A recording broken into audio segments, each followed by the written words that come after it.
Hi everyone, Maichi here, and today I will be playing some more Higurashi. Let's go! Hi Umbra, hi Tyler, welcome to the stream, welcome, thank you for joining, hope you're having a nice day today, hello. And, there we go. Have some background noise. There we go. I thought all the sound was okay, but I was wrong. I'm excited to play Higurashi. We're on chapter 8. Hi Panda Knives, welcome to the stream. Welcome. Thank you for joining. Hope you're having a nice day today. Hello.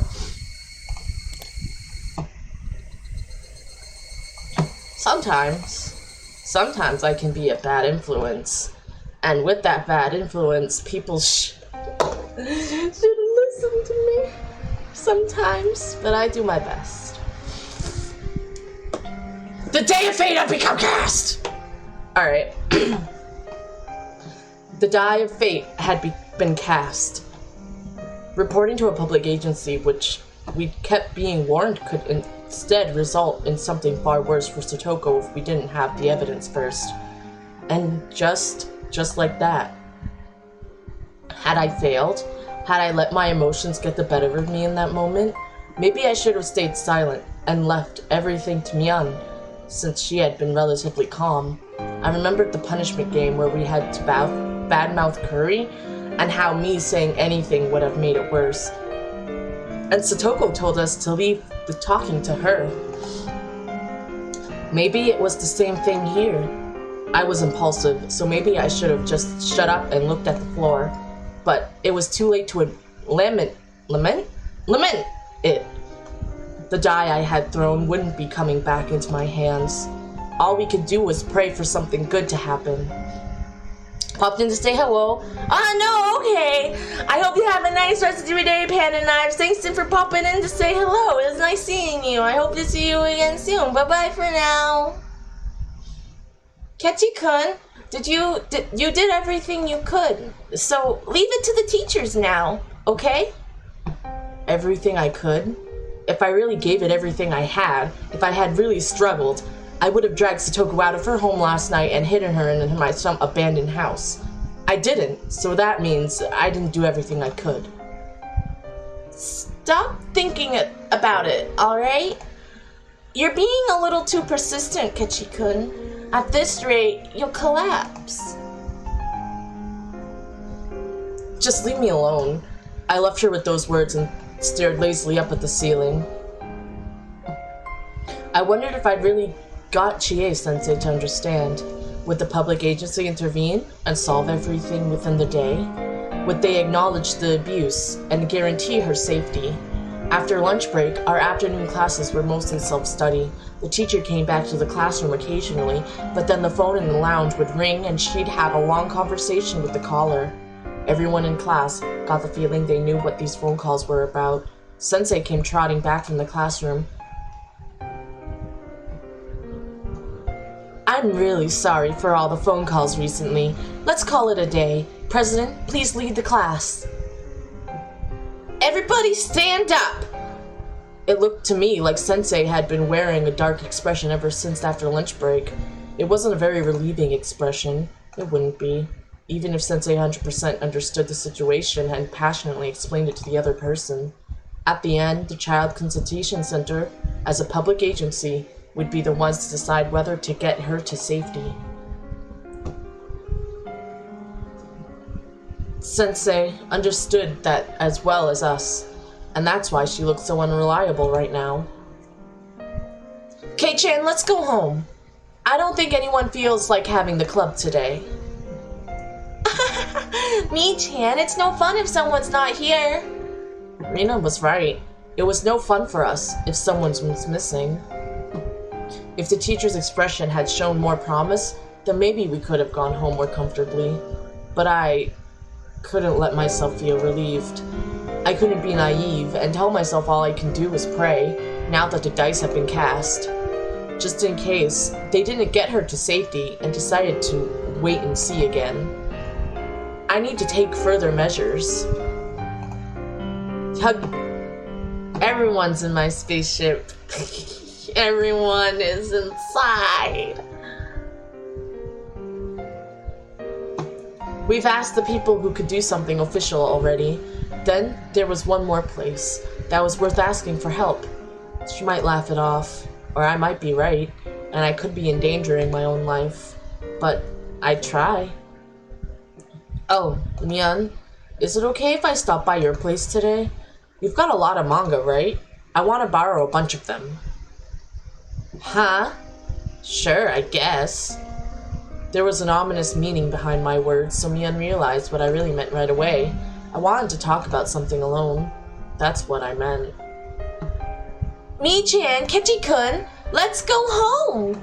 Rina already had her shoes on and she was waving to us from the schoolyard.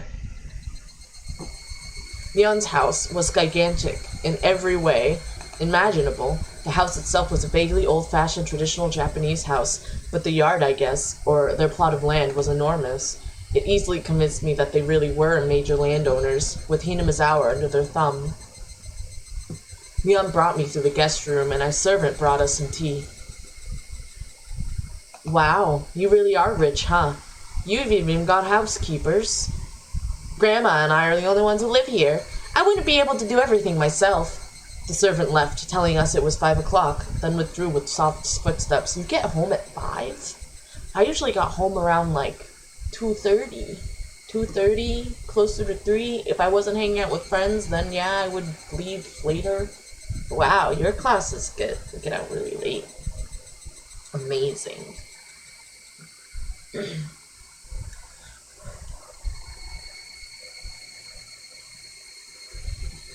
We have people come in to take care of Grandma and clean 2 or 3 times a week.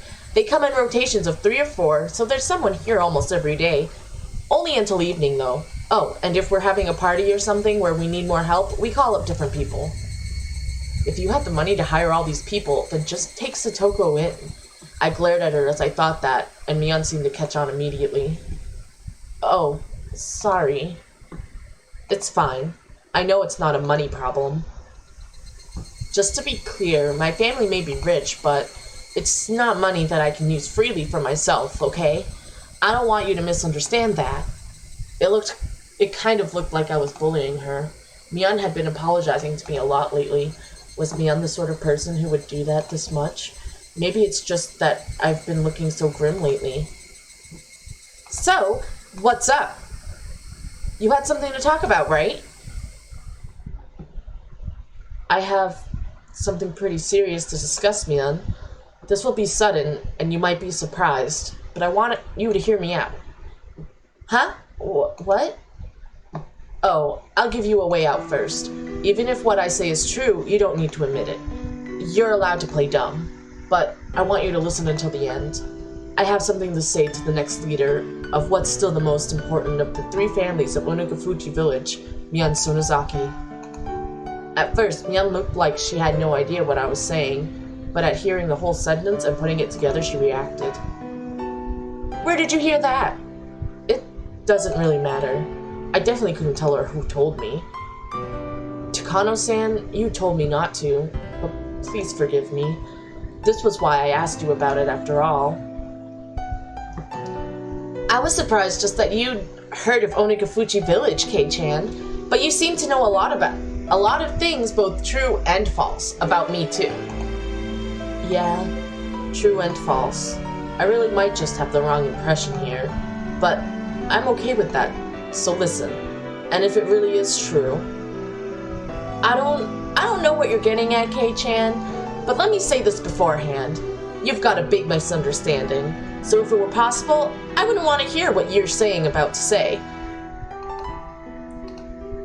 Because even if you said it, I can't do anything to help you. Still, if talking about it will lighten your burden even a little, I'll listen. I'm only just going to listen. Nothing more will happen. Are you okay with that? Yeah. Mian seemed to know what kind of thing I'd be talking about. She warned me that doing so would be fruitless. That much was obvious. if what I was going to say was true, then the Sonozaki family would be the mastermind behind the string of freak deaths that had been occurring every year in Hinamizawa. You know that stuff about Oyashiro-sama's curse, right? Mia nodded a little.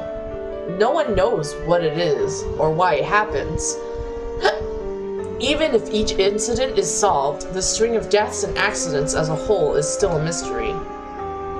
But there's one thing connecting them all, and that's how the targets are always enemies of the village. Seems like it. Mian spoke as if it didn't relate to her. That was fine. She didn't have to admit it. For now, I just wanted her to stay quiet and listen to me. The day after tomorrow, it's what a Nagashi, isn't it? Has the sacrifice for this year's curse been decided already? Mian didn't answer. Her expression remained the same too. Like she said, she was just quietly listening. Sorry. The promise was that you'd just listen, so it's weird for me to ask a question, huh? I think you can ask methodological questions. No. No. Hypological questions. Hyperlogical? Something like that. Yes. So it's weird. Mian gave me a look she'd never given me before. A faraway look. A sympathetic one. She didn't nod. She just smiled faintly and listened to me. If this year's curse isn't going to be on Satoko's uncle, then please change it to him. I mean, last year it was her aunt, right? It's in the right order, so it wouldn't be weird. You're right, it seems like there's an order. I mean, after her aunt died to the curse last year, he abandoned Satoko and fled into town for a whole year. Why wouldn't a guy like that definitely be next on Oyashiro-sama's list? There shouldn't be any issue with choosing him for this year. I see. If he were to die from the curse this year, no one would see anything unusual about it. I heard that Oyashiro-sama's curse is, well, no matter how I looked at it, I wasn't sure whether I should continue. No matter how I tried, the words wouldn't come out.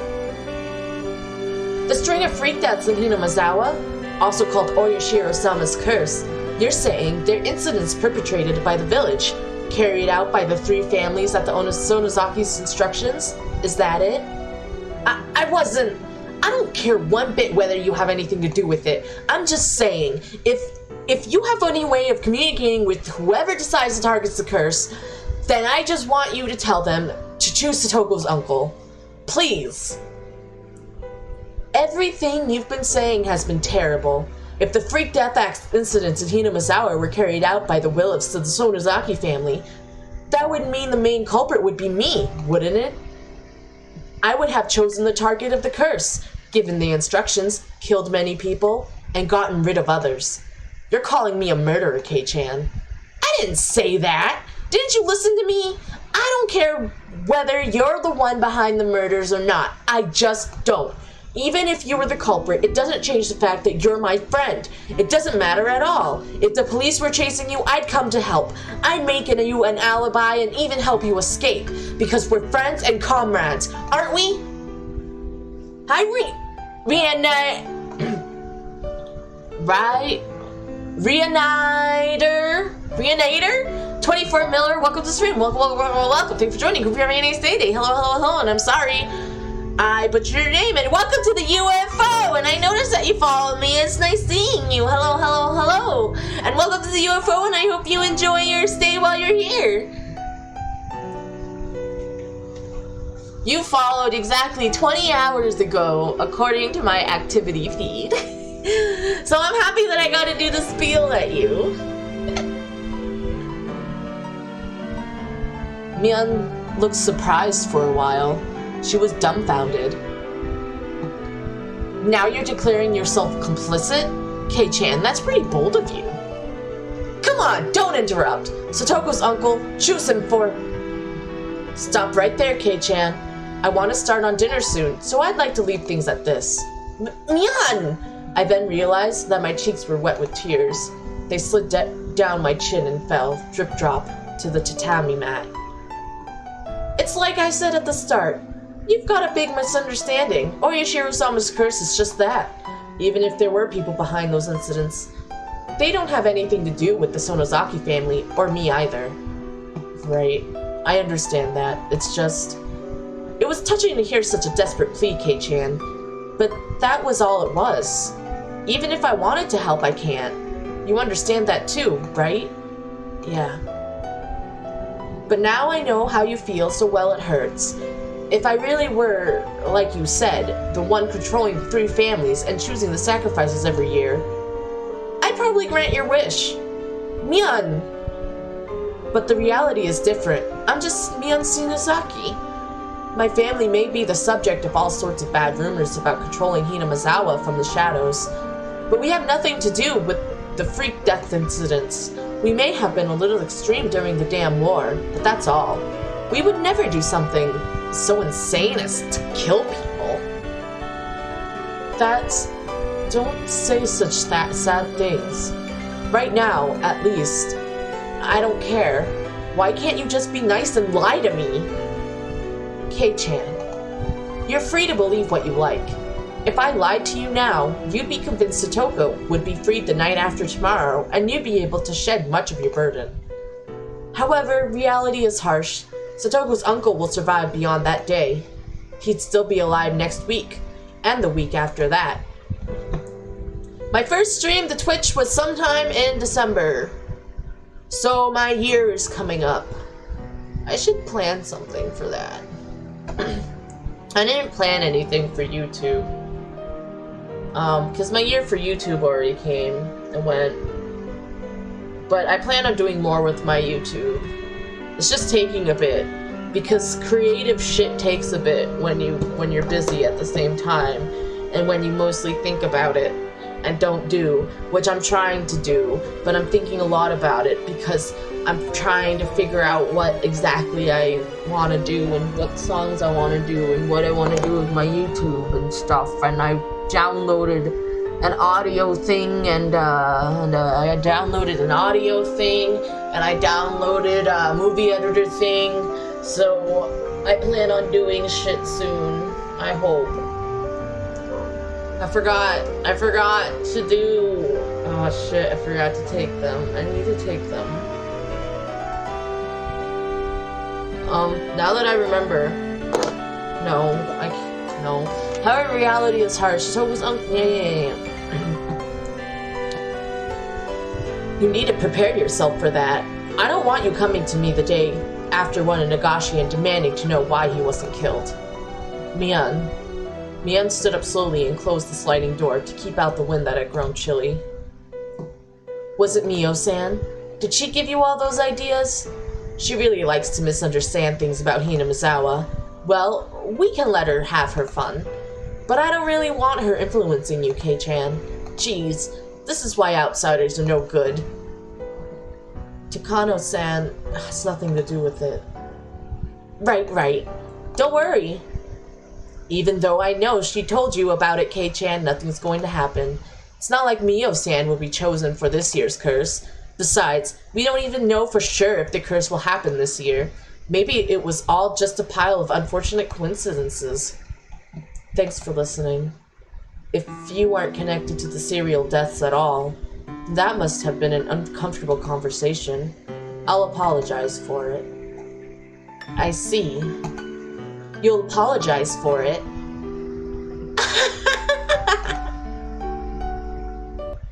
Alright. Yun said she didn't have much time, but she still brought me to the gate. She said she had a meeting or something today about Sunday's Buena Nagashi festival, so there would be a lot of people from the town council and the festival committee coming. Despite her day being so busy, she still listened to what I had to say. If there's a God in heaven, then he probably understands how strongly you feel. Yeah, I'm really sorry for being so weird today. You can pretend like this discussion never happened if you want. Okay. I'll forget about it. Okay. See you tomorrow. Bye-bye. I had really only spent a short time with Mian. Talking to her made me think. It was clear that what Takano-san had told me, at least, wasn't a complete fabrication. If Mian was really unconnected to the incidents, then she probably wouldn't have listened to me so quietly. She heard me out until I was done without making any quips, and I wanted to think that was proof. I did kind of feel like I was grasping at straws. Of course, thinking back on it, it was a terrible thing to discuss. I mean, I went to my friend's house, called her a serial murderer, and then told her to kill Satoko's uncle. I was the only one talking the whole time. Mian quietly listened to everything I had to say like a pastor listening to a confession. She could have gotten angry partway through, told me off, and to go wash my face in miso soup and come back later. But she didn't. Was that proof that Mian's family, the Sonozaki, were the masterminds? Or was she just listening because she felt sorry for me going kind of crazy? I didn't know which it was, but it was the one effort I could make at that moment. It was another form of insurance, should worse come to worst and the public agency decide to wait and see. It was a completely useless resistance, literally grasping at straws. Sensei said that if she reported it to the Child Consultation Center, they'd have to respond on the same day. Could they already be in the middle of responding to it now? If Satoko came to school tomorrow morning all energetic, then everything would be just a needless fear. Why couldn't tomorrow come faster? That night was unusually hot and humid, and I couldn't get to sleep. Somebody's busting their bases. Holy shit. It's shaking the house, and that happens a lot. And I'm like waiting for their base things are gonna explode. I said all that to Sensei. They couldn't possibly decide to wait and see again this year. Satoko, what was it like for her tonight? Had she tasted the end of her nightmare, enjoying a night of liberation? I actually put my hands together and prayed into my futon. Oh! Suddenly turned morning. Good morning, Hachi-kun. Morning. Thank goodness. I thought you overslept today, too. Your mom said you'd gone on ahead yesterday, and then you weren't at school. I was worried that you had gotten a heat stroke halfway there. Yeah, I'm very sorry for all the worry I caused you yesterday. Hey, good morning. Mi-chan, good morning. Wow, you really stink of liquor. You'll get found out for sure. Oh, right. Wasn't there a big business meeting with all the people on the town council yesterday? They only called it that. It was more like a party. We have the festival every year, right? We wouldn't have any annoying meetings at this point. Are you going to help out with the festival this afternoon, then? Yep. I have to do a meet and greet with all the sorts of people in Grandma's place. Besides, they already started setting up for the festival. Our morning conversation was lighthearted as usual. It looked like Mian had thankfully forgotten about how I barged into her house yesterday with that crazy talk. The more I think back on it, I felt like I really said something terrible to her. Well, you did accuse her of being the mastermind between picking and choosing on who to murder, so yeah. It wouldn't have been weird if she yelled at me. It was highly possible Takano-san had exaggerated her story. To think that our comrade and friend Mian, the young leader of the Sonozakis, one of the three families effectively controlling Hinamizawa, was pulling the strings behind the serial death incidents was a little unbelievable.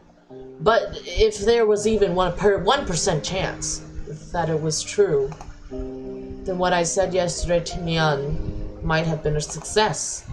Yes, it was no more than 1 in 100, but that little bit of effort might have brought the chances of saving Satoko up by even a tiny bit. At least I'd made that effort. After yesterday, I was sure I'd done everything I possibly could.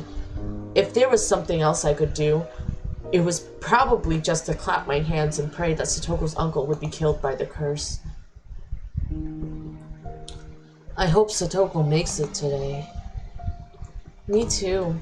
Sensei is doing things for her, right? I'm sure it'll be fine.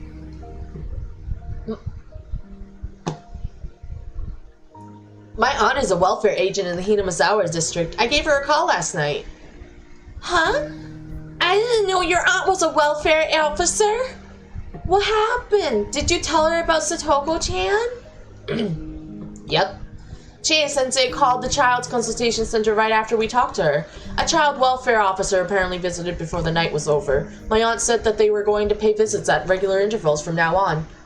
Enough with the dumb little stuff. I want to know what happened to Satoko. Did they get her safe? My aunt wasn't that informed about it. I was supposed to keep this a secret anyway. Her telling me was a big breach of ethics in the first place. Damn, that makes me feel even worse. Let's get to school. Right. Discussing this more would just make us feel worse. It was far quicker to go to school and see if Satoko was safe or not. The three of us nodded and ran off. Was Satoko safe? What measures had the Child Consultation Center taken? I didn't care what, as long as we could go back to our peaceful life with Satoko today, it didn't matter to me. At the shoe racks at the entrance, Rina took a peek in Satoko's shoe cubby. Ah, Satoko's shoes are here! They're here! Kei-chan, Satoko came. Thank goodness. We don't know if anything happened just because she came to school. We can't know anything until we see her face. We trotted towards the classroom. The classroom was lively as it usually was in the morning. Satoko, where are you? Meep. She's right here. It's too early in the morning to be so loud. Would you please keep it down a bit? Satoko-chan, are you okay? All of our friends crowded around Satoko excitedly. A probation officer came, right? How did it go? Ah, thank you, Miller, for the water. I appreciate it a lot.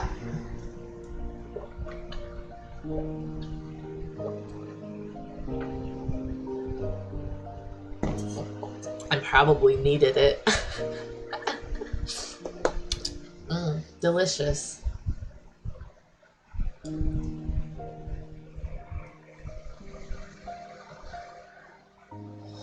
was it that called them?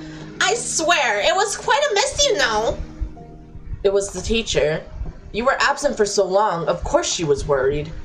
Satoko said, I told you I'm fine, under her breath. She was still trying to overcome all the suffering on her own. It was a big bother to both me and my uncle. It was a big bother to both me and my uncle. That person just barged in on us suddenly. Jeez. Everyone was worried about you, Satoko. Don't say it was a bother. Ah, jeez. Anyway, what happened? Nothing happened. Oh, my cold got better, so I came back to school. That's all. I can't take too much time off from now on because then you'll all worry about me. Ho, ho, ho. What was Satoko saying? What happened to, your uncle? Oh, he admitted there were some misunderstandings, and we both apologized. Tug. Rika-chan grabbed the back of my collar and pulled me away. What is it, Rika-chan? Rika-chan silently dragged me all the way into the hallway. Rika-chan, what did that mean? Satoko said nothing was happening and chased them away. That idiot! But why? No, somewhere in my mind, I thought it might turn out like this. Satoko didn't ask for anyone's help. She didn't hide behind anyone. She was trying to ride out this pain. She wanted to show Satoshi proof that if he came back to them, she wouldn't need to hide behind him anymore. But Coach said probation officers can bring her to safety in an emergency even if it's against her wishes. However much Satoko denies the abuse, it's a fact. Chie-sensei finally came. Her expression was far from cheerful. Yes, you're right, Mabera-kun. If the child welfare officer determines that it's an emergency, they have the right to immediately take them to safety, regardless of the affected party's intent. Then why? Why is Satoko's intent being respected so much? It's weird. Why don't they put her into safety? Well, after the person in charge of the Child Consultation Center looked into it from many angles, they determined. What the hell is that? Sensei, didn't you say it was going to be alright since you definitely saved her? What's the meaning of this? This doesn't make any sense. Answer me, damn it! Keiji, this is actually the third time someone has reported Satoko's child abuse. It happened twice in the past, too. Oh shit. Was that Furude-san that was talking? Ain't no slouching. Okay, I'll do my best. I mess up a lot. Cause I don't know who's talking, cause it doesn't tell me! Oh my god! All the blood's flowing back to my head. Alright, I'm back. Furude-san! Oh no, that was Rika. Never mind, it was Rika. I'm also tired. I'm sorry. Sensei tried to stop her, but Rika-chan went on speaking anyway.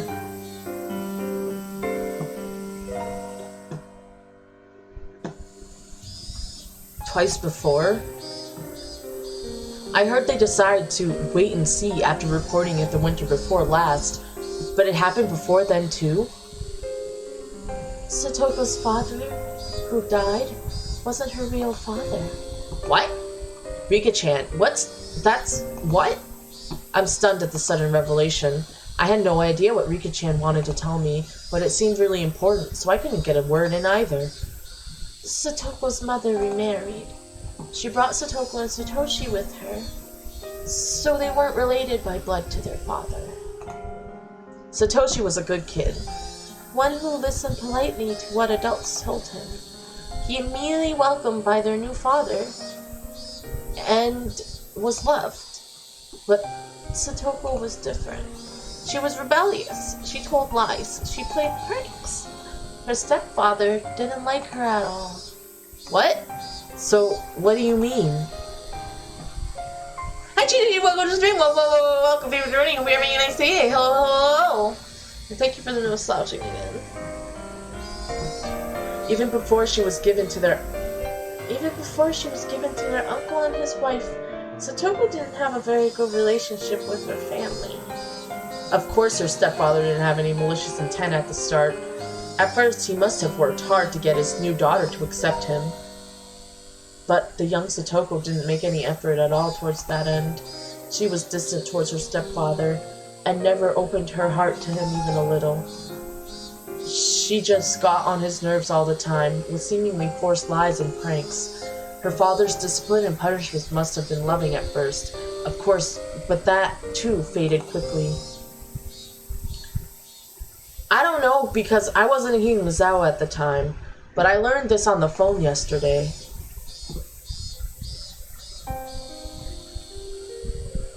What story did you... Oh, it was the Sensei, fuck. What story did you hear, Sensei? That Satoko-chan wanted to trick her parents, especially her stepfather, so she inflicted wounds on herself so she could make up a false story about abuse. And that she sent us an SOS herself. She made up a story about hurting herself? Satoko made a fake phone call to try and get rid of the father she hated.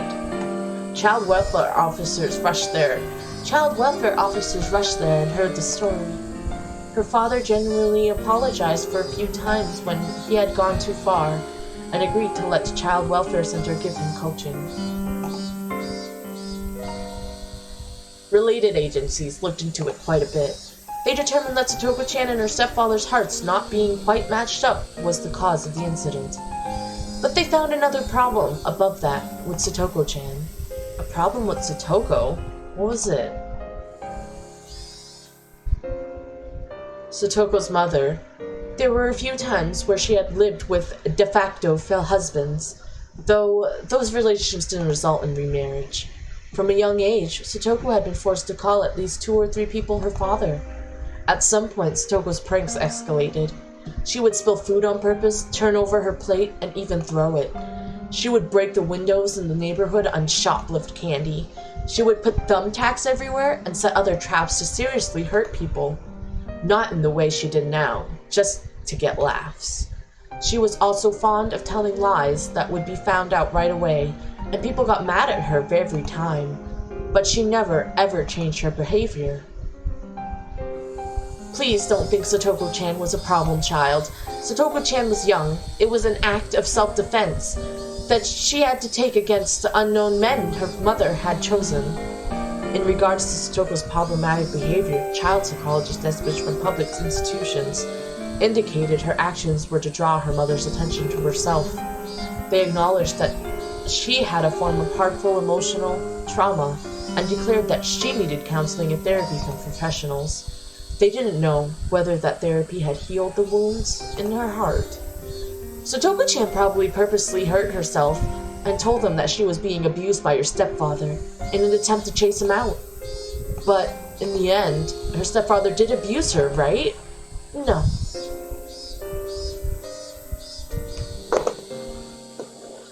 I don't know. All of the abuse had been made up by Satoko-chan.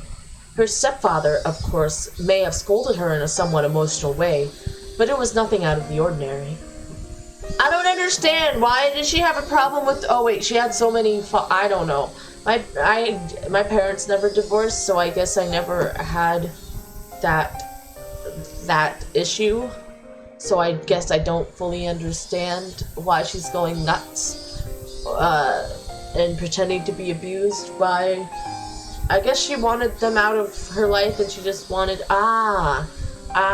talking it out, I figured it out. She just wanted all of her mom's attention and she was tired of these motherfucking men taking it all. Man, I would say what a mood, but I don't have that mood. Satoko had lied to chase away her stepfather, and they saw through her right away and found out that Satoko had issues. Oh, could it be that's why? The winter before last, they decided to wait and see. Yes, the Child Consultation Center had all their past records, so they needed to act carefully in case Satoko was lying. What the hell? So what? Satoko might be telling a lie, so they needed to be careful. So how does that mean they just end up waiting and seeing? It was the girl who cried wolf that fabled about telling a lie once, making others unwilling to believe you later. But that's bullshit. The past has nothing to do with this, does it? Only what's really happening right now is important. Satoko was being abused by her uncle. Why is something that happened in the past getting in the way of helping her now? Neither Sensei nor Rika-chan had anything to say to that. Anyway, yesterday, a probation officer visited to carefully determine what was going on. And Satoko dealt with them, put on the best, strongest smile she could manage, and denied the abuse. Of course, she was probably being threatened to keep quiet about it by her uncle. Satoko was trying to outlast everything without asking for help. Satoko wanted to wait for Satoshi to come back home, and she outright denied the truth of the abuse. What an idiot. What? You're not really enduring it. Do you really think pretending like this will actually bring Satoshi back? Just stop it already. Satoshi, he abandoned you. And the fact that he hasn't shown up to save you now is proof, isn't it? So just stop it. Please, stop being weird and pretending to endure it. Forget everything we just said, understand? If you tell anyone else, your teacher will be very mad with you. Chie-sensei gave me a warning, then left to go back to the teacher's lounge. Kechi, please don't think Satoko is a pathetic, pitiful girl. She's living life. I know that! She's our irreplaceable friend! Satoko is still trying her best. Let's watch over her a little longer. The person from the consultation center said they'd visit periodically from now on. If something terrible happens, they'll help her right away. Yeah, but only after it happens. Any more than that would have sounded like I was picking a fight, so I firmly swallowed my next words and went back to the classroom. Mion and Rina were talking to Satoko like they always did. It was a silly conversation, a humorous, even fun one, like it was only old day.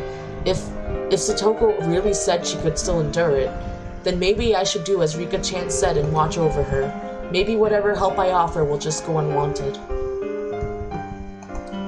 Aw, man!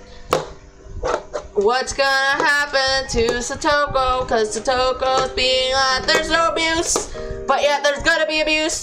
Because the uncle's like, I'm abusing you. And Satoko's like, there's no abuse. Water.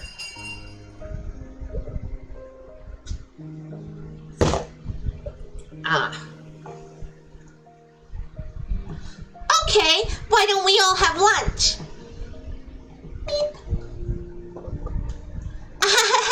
It's been a while since it's been all 5 of us. This really is how it has to be. Here. Come on, you 2K-chan. Bring your desk over. Satoko brought her own desk over as well, grinning broadly. Even knowing nothing had been resolved, this exchange was pleasant and made me remember how fun it used to be. I can't have Rika making a bento for me forever. I don't mind. I have fun making your bento. Rika-chan's such a good girl. Having such a good friend must be so reassuring.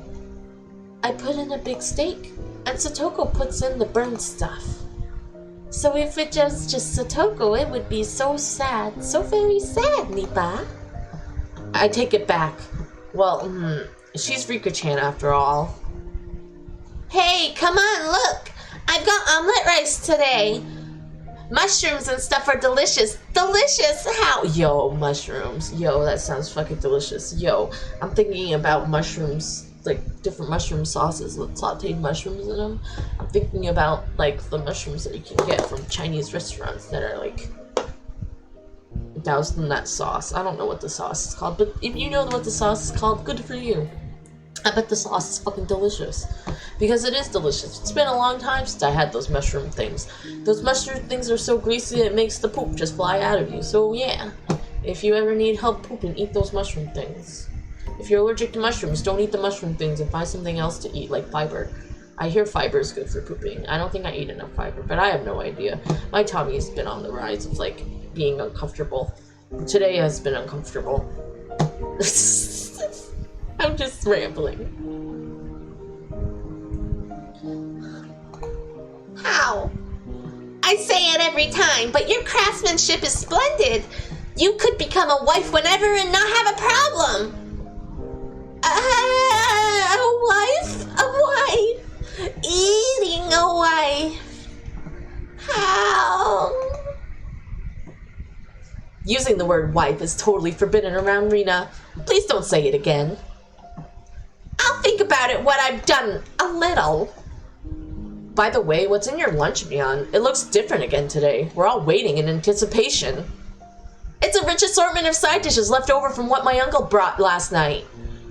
The stew looks really great, huh? The color of the radishes too, really good, right? Wow, it looks delicious.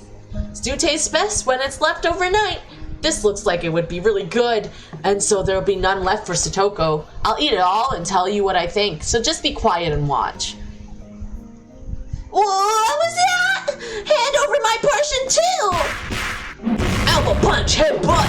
I'll use my knees too.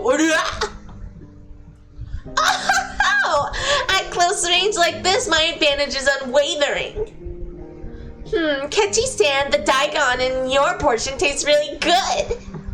Damn it, coming right from me from the start and using a combo attack. How humiliating. I love Daigon. How humiliating.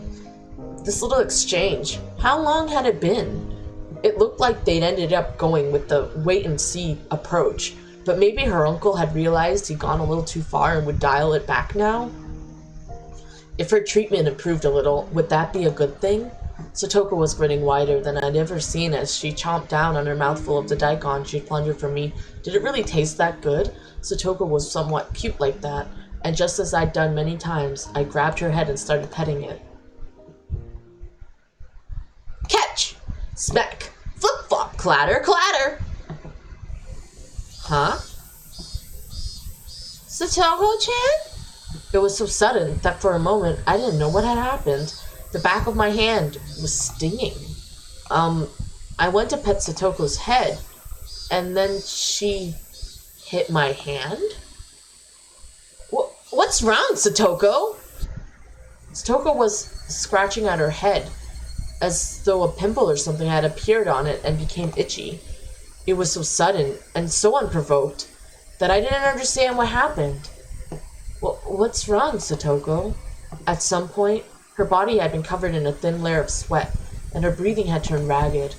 When I pet her head, did she not like it?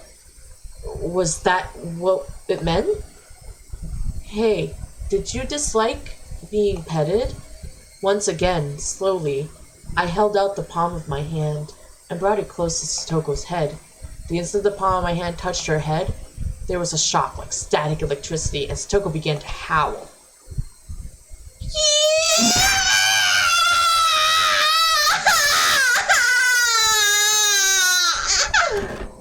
Thud! Slam! She grabbed my arm in both hands, and as if flinging off a snake trying to cling to her, as if trying to throw away something dirty, she threw it violently. It happened too suddenly for me to react. I hit the desk behind me, and both it and fell to the floor. The classroom fell deathly silent. As Satoko bellowed, it sounded like she was in the throes of death, and she unsteadily backed away.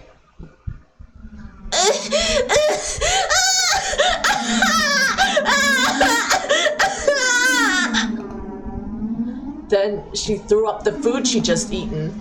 She vomited it all back up. Splish splash! The sound of Satoko's vomit hitting the floor rang through the classroom. Are you okay, Satoko? You seem sick.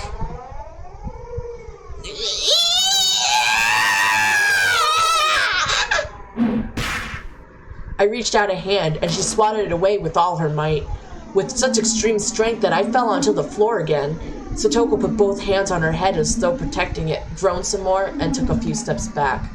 And then she began swinging both hands around. Students in nearby seats were forced to evacuate. She grabbed anything within reach, bento boxes, chairs, threw them, tossed them, and flung them about. Wait, stop it, Satoko! What's wrong with you? She screamed out as if Mion's words had caused her physical pain. No one spoke a word to her. All the students were withdrawing behind us, leaving Satoko alone in the corner of the classroom. Around her, their desks and chairs all over the floor, bento lay scattered. It was terrible. All I could hear was Satoko's ragged breaths and the voices of the cicadas. I'm sorry.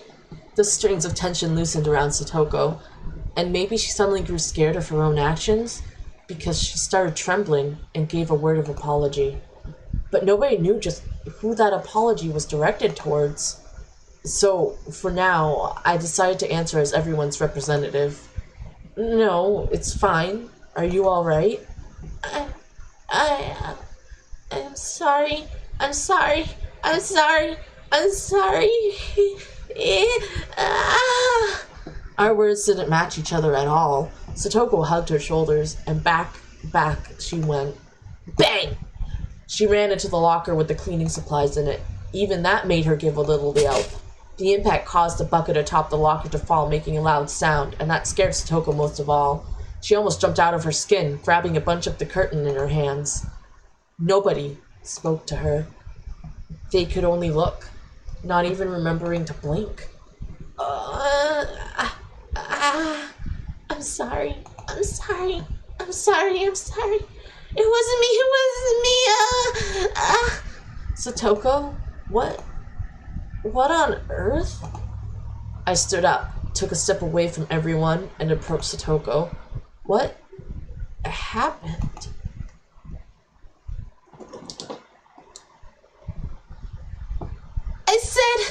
said, I don't know. You're wrong. Please stop. Please forgive me. Just calm down. Satoko, do you know who I am? No more. I hate this. Every time I took a step forward, she grasped the curtains more tightly and cried out, Satoko, it's me. It's Kechi. Don't you recognize me? I would never, ever hurt you. No!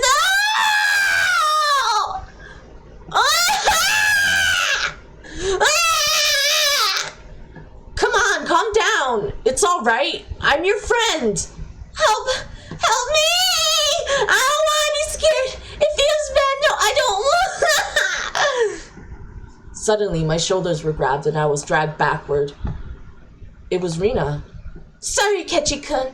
You get a little farther back. After pulling me back, she ran towards Satoko in my place. It's okay, Satoko-chan. There's nothing to be scared of. Please, don't worry. No more of that.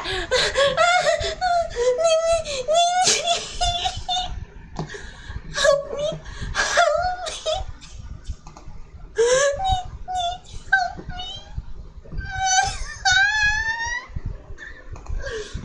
She gripped the curtains and kept calling for Nini. She continued to wail about being forgiven for something and to be saved from something. What is this? Myung gnashed her teeth and groaned, and there were tears falling from her firmly closed eyes. What the hell? What is this? Didn't this all come to an end yesterday? Weren't we supposed to go back to our old lives? Myung! Crash! There was a crazy sound. Rina had taken the cleaning supply locker and kicked it down to the ground. Everyone stood surprised at Rina's unexpected act of brutality. After that, Rina embraced the bawling Satoko from behind and started crying with her, stifled. Rina, what's wrong? Sorry. Kechi-kun, be quiet for a minute. What is it now? What happened? What did Satoko tell you? What did you hear? Shut the hell up! I told you to shut your mouth, asshole! Rina's raw, hostile emotion hit me like a brick. It was no more than a momentary howl of emotion for Rina, but it was more than that for me. She had shown me what was behind all that emotion and what was in her heart. Oh, Satoko-chan. No more. Forgive us. We couldn't do anything for you. Forgive us.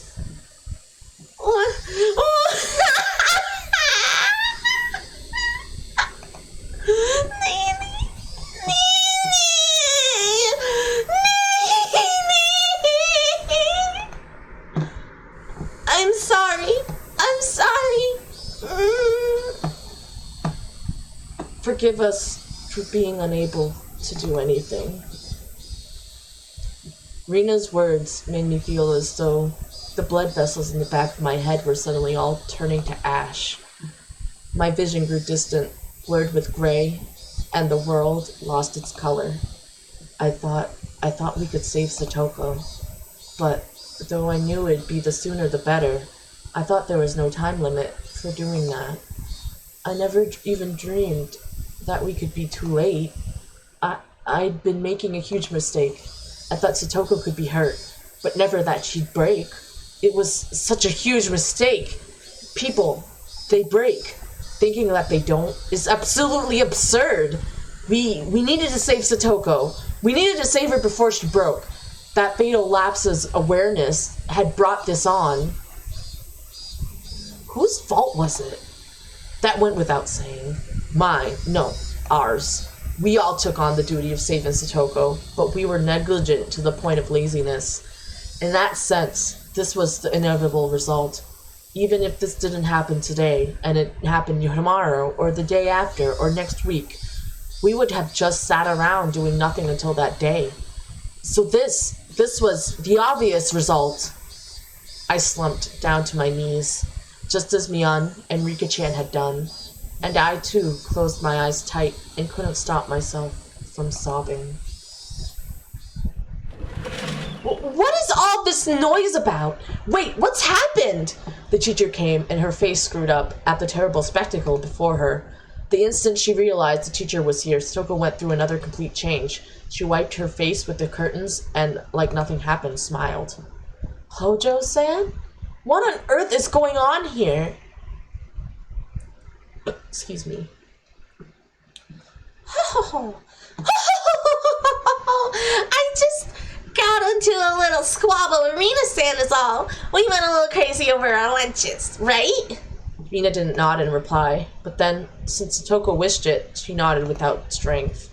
The rest of the class couldn't keep up with her extreme changes. We all just stared in a daze. Oh, it was just a little horseplay. I scared everyone out of their wits. Satoko would probably sweep the whole thing under the rug. For what? Her heart is torn to pieces. So what? What else? You wanted your Nini to help, didn't you? But unfortunately for you, Satoshi doesn't ever intend on coming back. It's never that easy. He won't just conveniently show up and save you. So you don't have to wait for him anymore. You can cry, beg for help, and you can run away. Whoa! I don't understand what that was about. We can't do anything, Mion suddenly said. She spoke then, those few words that had tormented me countless times. Those words were a spell, and when I heard them, my whole body suddenly regained its calm. My emotions all slipped away like they'd never been there, like a wave departing. And then the world's color flipped inside out. My field of view expanded. My head grew remarkably cold, and I felt like my mind's volume had grown even wider than the classroom we were in. What the fuck's going on? At the time, my soul was doubtlessly no longer in the small, petty vessel of my head, but floating in the air a little bit above it. It was a mysterious feeling of release. I broke free of the cramped confines of my skull and stretched out my roots in all directions as far as I wanted to. It was a strange feeling, and one I'd never felt before. An odd sense of exhilaration, my sharpened sentence, caused me to transcend! My mind was sharper than a knife's edge, and I immediately decided that finding the time to lift myself be crushed with grief would be an absolute waste. I erased all the garbage information from my brain. I expelled the pointless emotions, presenting obstacles to action. Mion, you curse it all you want. Curse our powerlessness as much as you want. Huh? If I could have taken back what I had happened to crying about it, I had cried all day. But the fact was, this was how things had turned out. I couldn't take back what had happened. The top priority then would be to prevent the situation from worsening further and to sever to change misfortune. Until the day I had been looking at things so narrow-mindedly I could scarce believe it. To save Satoko, the only thing to do was to save Satoko. That's the only thing I thought about. I didn't allow myself to realize the most basic, direct, and certain way of removing the source of Satoko's unhappiness. No, actually, I realized it yesterday, but as for the means, I'd relied on some stupid curse from some dumb deity. I never reconsidered carrying the task out myself. I would obliterate Satoko's uncle. There were plenty of ways to do it. This was a task to help infinite methods. Ironically, the method of saving Satoko required mostly money, but the method of killing that man pretty much took no money at all. I could kill him with the least amount of investment. Hi, the May Star Smitten. Welcome to the stream. Welcome. Thank you for joining. Hope you're having a nice day. Hello, hello, hello. And yes, thank you for the water, Chidu.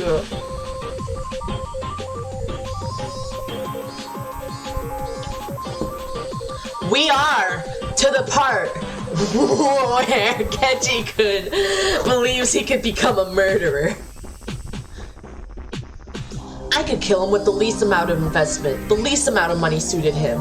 It was only the weight of his life. I kept eliminating needless, worthless information from my head, replenishing it with the only knowledge I need to achieve my goal. I used every cell in my brain to think about how I'd kill him. The way I killed him didn't matter. I would allow any method from whatever time and whatever country as long as it ended in a quick and certain death. If I were to have an additional condition, it would be to not get caught. Removing him was an act designed to return the peaceful times we had with Satoko. If I was arrested in exchange for the removal, then we might as well have killed each other. With only him gone, we'd go back to our normal lives. The base of the car is back. That was my supreme objective, my ultimate goal.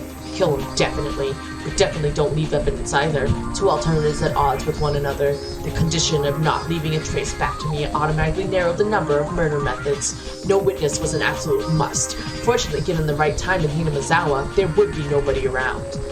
Hello. But I am currently in...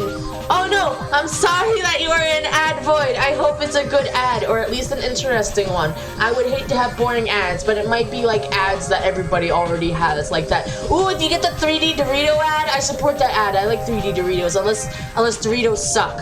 Hi, welcome back. I don't know about Doritos and their company, but their company probably sucks because they're a corporation that grew really big. But the 3D Doritos, I remember the 3D Doritos when I was younger. I remember eating them, and they were like... And they ruined my mouth. They like cut up my mouth because of 3D chips. But same as Doritos. Doritos are sharp too. After you bite into them, you're like, oh, ah, and then it goes ah, all over your mouth, and then it's like glass. You know? I mentally reconstructed the land around Satoko's house. The number of pedestrians different at different times. The movement algorithm of the neighbors. Would I lure him out or charge at him? What would my weapon be? When and where would I carry this out? Where? It needed to be somewhere I wouldn't leave a trace. When? It needed to be as soon as possible for Satoko's safety, without wasting even a millisecond. This is absurd. Completely absurd. When I thought about it this way, it struck me how easy the act of killing was. If I could leave evidence, if I was just going to kill him, anyone could easily turn into a murderer. But our reason prevented that. It told us doing so would get us arrested for sure. In the end, being arrested by the police was the final thing preventing people from committing homicide. Absurd! Not really. If people really wanted to commit homicide, they would. And like most of the time, they don't get caught for a very long time.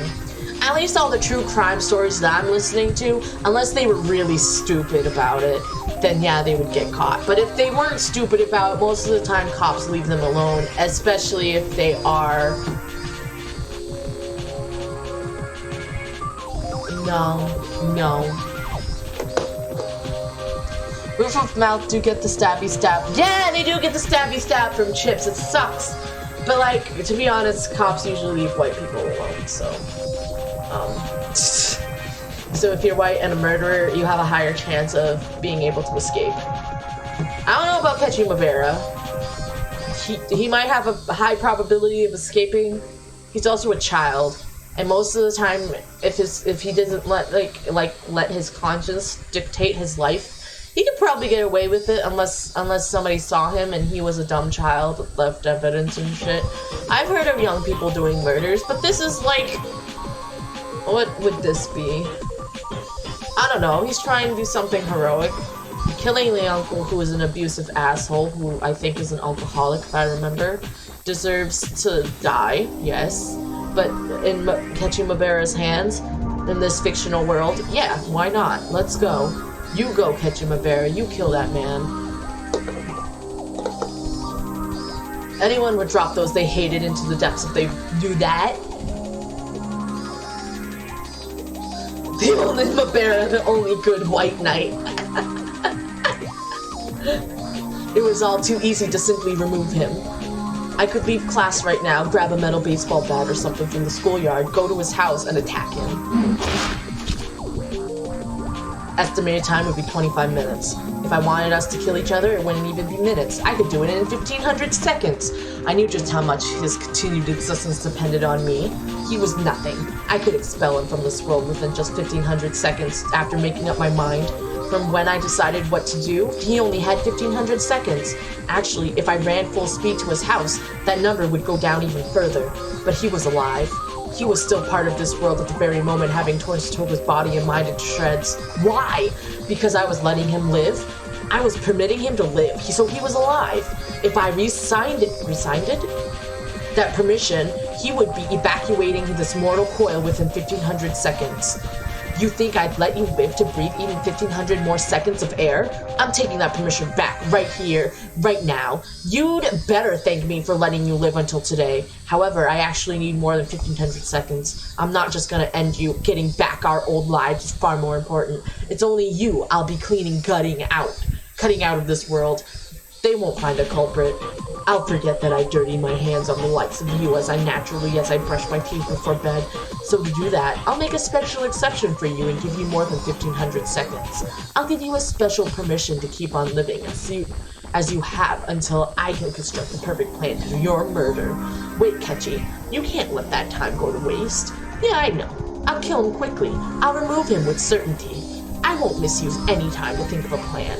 Think back. Tomorrow is Winnedegashi, isn't it? Last year on the night of Winnedegashi, your aunt died. Her head was busted open by some deviant, and her brains splattered everywhere. That's it. He's one who deserves to be given death on the night of the Winnedegashi. Hey, Oyashiro-sama, you call yourself a guardian, but you didn't protect Satoko. Cursing Satoko's family for the damn stuff is your own business, but now you've made Satoko unhappy when she didn't have anything to do with it. I, Ketchy Mabera, hereby denounce you, the guardian deity of Hinamizawa, a failure. We don't need you. Go back to the deeps to start this part of your shrine this year. Besides, if you had just cursed and killed both her and aunt and her uncle last year, none of this would have ever happened. The curse this year, it's not on you. I'll be the one deciding. It won't be the three families controlling the serial deaths behind the scenes. No, not some fake people who I can't tell if they're buffoons or not. This time, I'll be the one to deliver divine judgment. So don't get in my way, just watch. Stay quiet and watch. I'll obliterate him. I'll wipe him off the face of the earth. I will stomp out his very existence. Go away, disappear, and die. I'll tear your heart apart like you did to Satoko. No, I don't think he's okay. I think he's losing it. I'll have your blood as payment.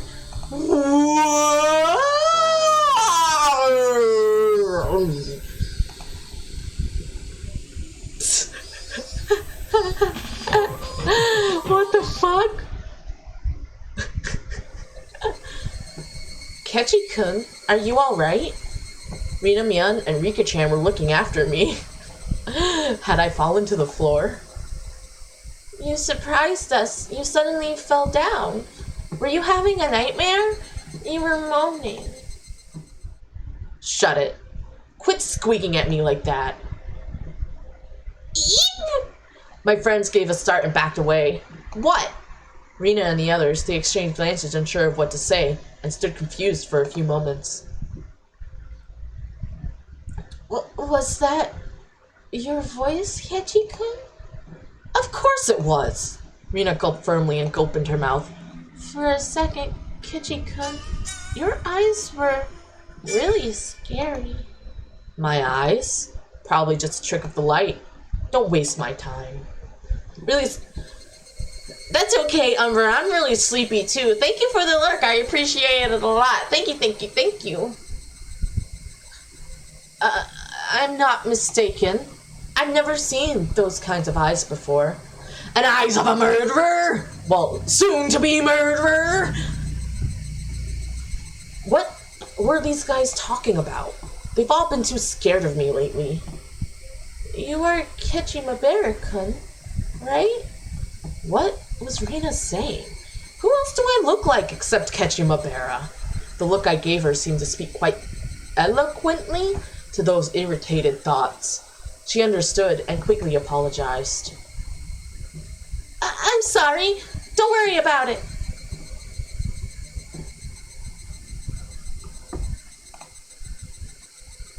Bitch is gonna go on a murder spree, I see. Bitch is ready to go. New tip, emergency. Alright, I will be right back, but I will be doing chapter 9 next. I'm not done streaming. I'm gonna do one more chapter because I still have time. It's still early. So let me do some things in the background for a moment, and I will be right back, and we will get to the next chapter.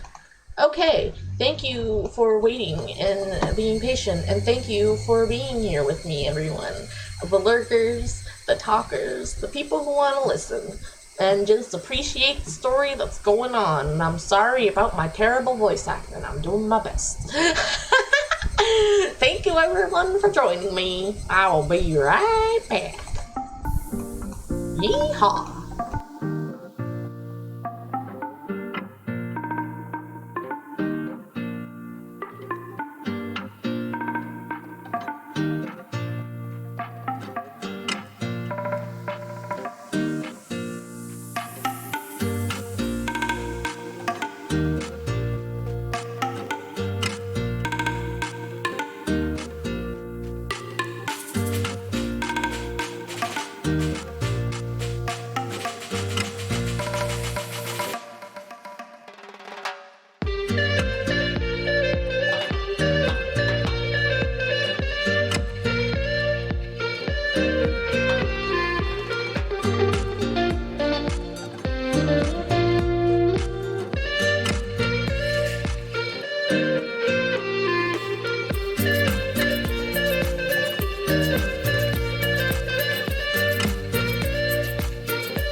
I am back. As a longtime fan, I've been a fan of Higurashi for a very long time. This is the first time of me playing it through. I have always loved the premise of Higurashi. I just never got to play the VNs before. I watched some of the anime and I never got to finish the anime. So I'm kind of pretty happy that I get to play this, and I don't want to watch the new Higurashi that's coming out because I know that it's connected to Human Echo, and I'm like, I don't know. If it's connected to Human Echo, I need to go through that 50 plus hours of reading for the VN that I plan on doing a stream for, because I want to stream Human Echo because I am very intrigued with Human Echo. Pain, suffering, everyone crying. Alright. Going back to this game. Continue. We go. Spoiling chat with. Oh, hi Mint. I have you. With a second chapter in one stream. I usually stop stream after one chapter, but there's still time. I still have time until 6. I was thinking about chicken, but I'm like, no. I'm gonna stay hungry for dinner because dinner time is gonna be soon. And it's probably going to be Chinese, and it's probably going to be dumplings. And I'm like, I like dumplings. Because I've been craving dumplings. I've been thinking about them, and I'm like, yes, shove them in my mouth. I usually get them steamed, but I think I want them fried this time, because I've been growing a taste for fried dumplings, and I'm like, I enjoy fried dumplings, because fried dumplings are really great. I usually get the pork one. I don't usually just get the vegetable one, even though people like the vegetable one. My roommates eat the vegetable one because they don't like the pork one. I think I think my roommates and I could both eat chicken vegetables, but they don't really eat chicken because it irritates the tummy a lot.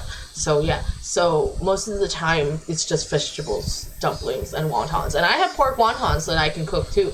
They're in the freezer, and I was thinking about cooking them, but I'm like, do I need to thaw them before cooking them? But the packaging doesn't say anything about thawing or keeping them out before cooking them for the motherfucking pan. But you need to add oil to it, and then you need to put it on, and then it will sizzle, and then it will be like, yeah. Someday I'll cook. Mion and the others, having to set up for the Wananagashi festival or something, invited me along, but I refused. Of course I did.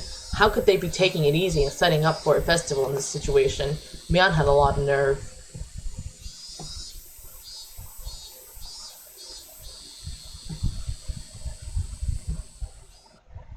The first thing I did when I got back was take a shower. Not because I wanted to wash off sweat. It was because I wanted to be even calmer.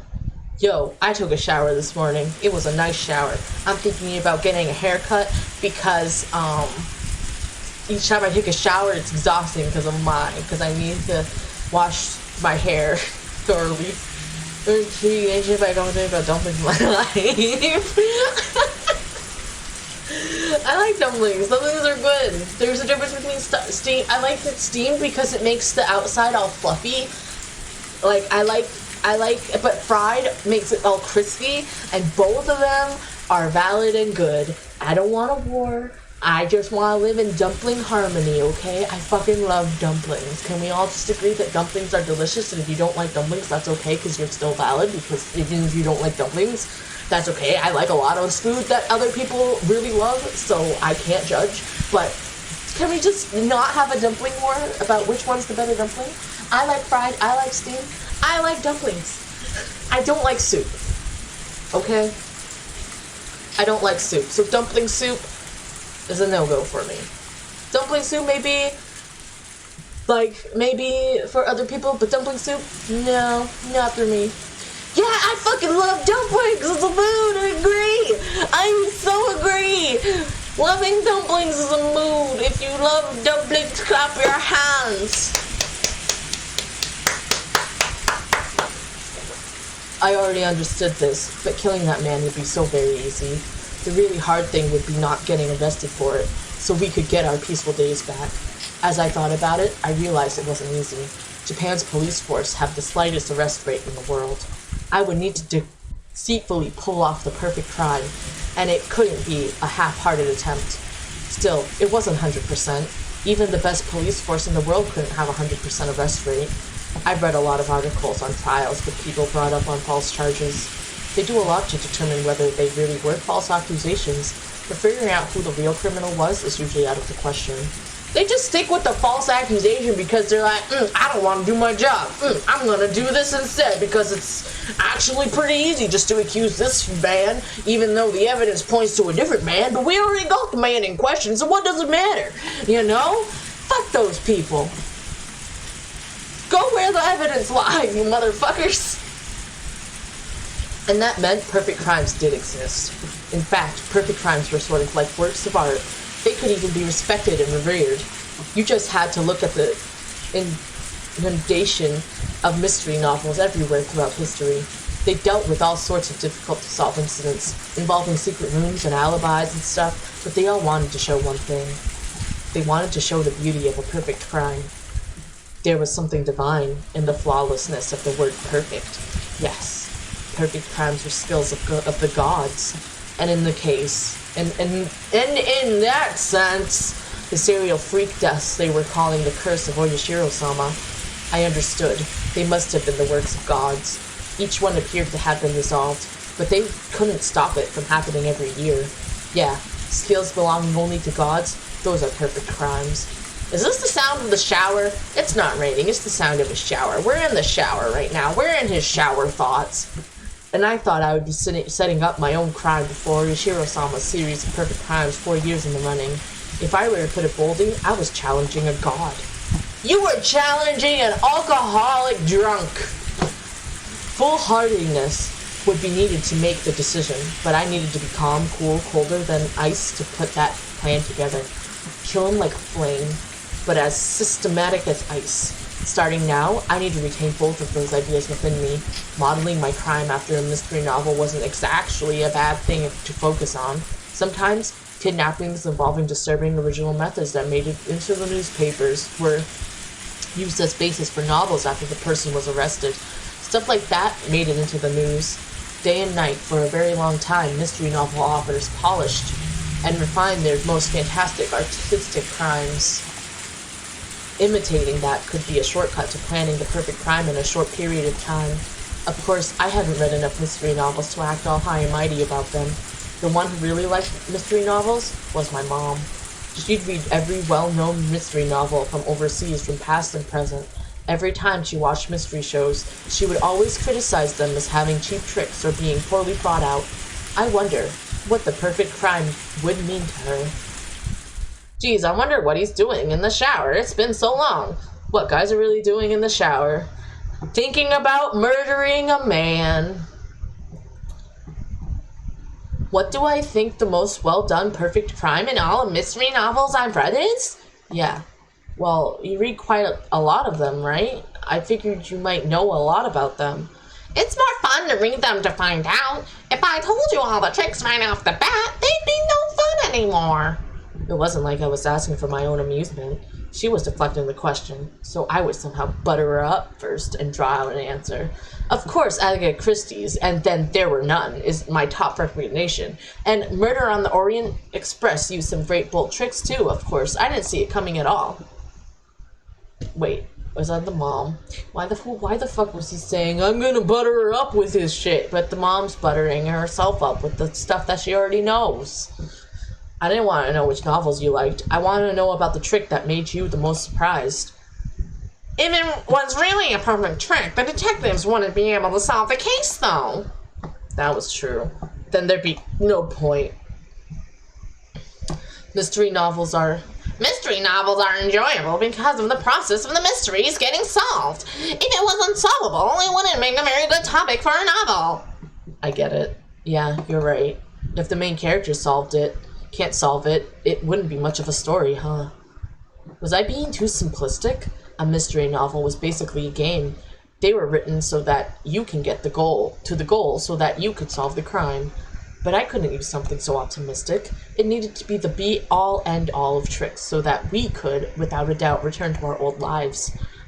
By the way, Ketchy, do you understand what truly perfect crimes don't even become stories? Mom looked at me intellectually and grinned impishly. I'd never gotten to read it, but apparently one time a long time ago, Mom had written her own mystery novel and submitted it for some mystery novel award. Apparently she was really into it.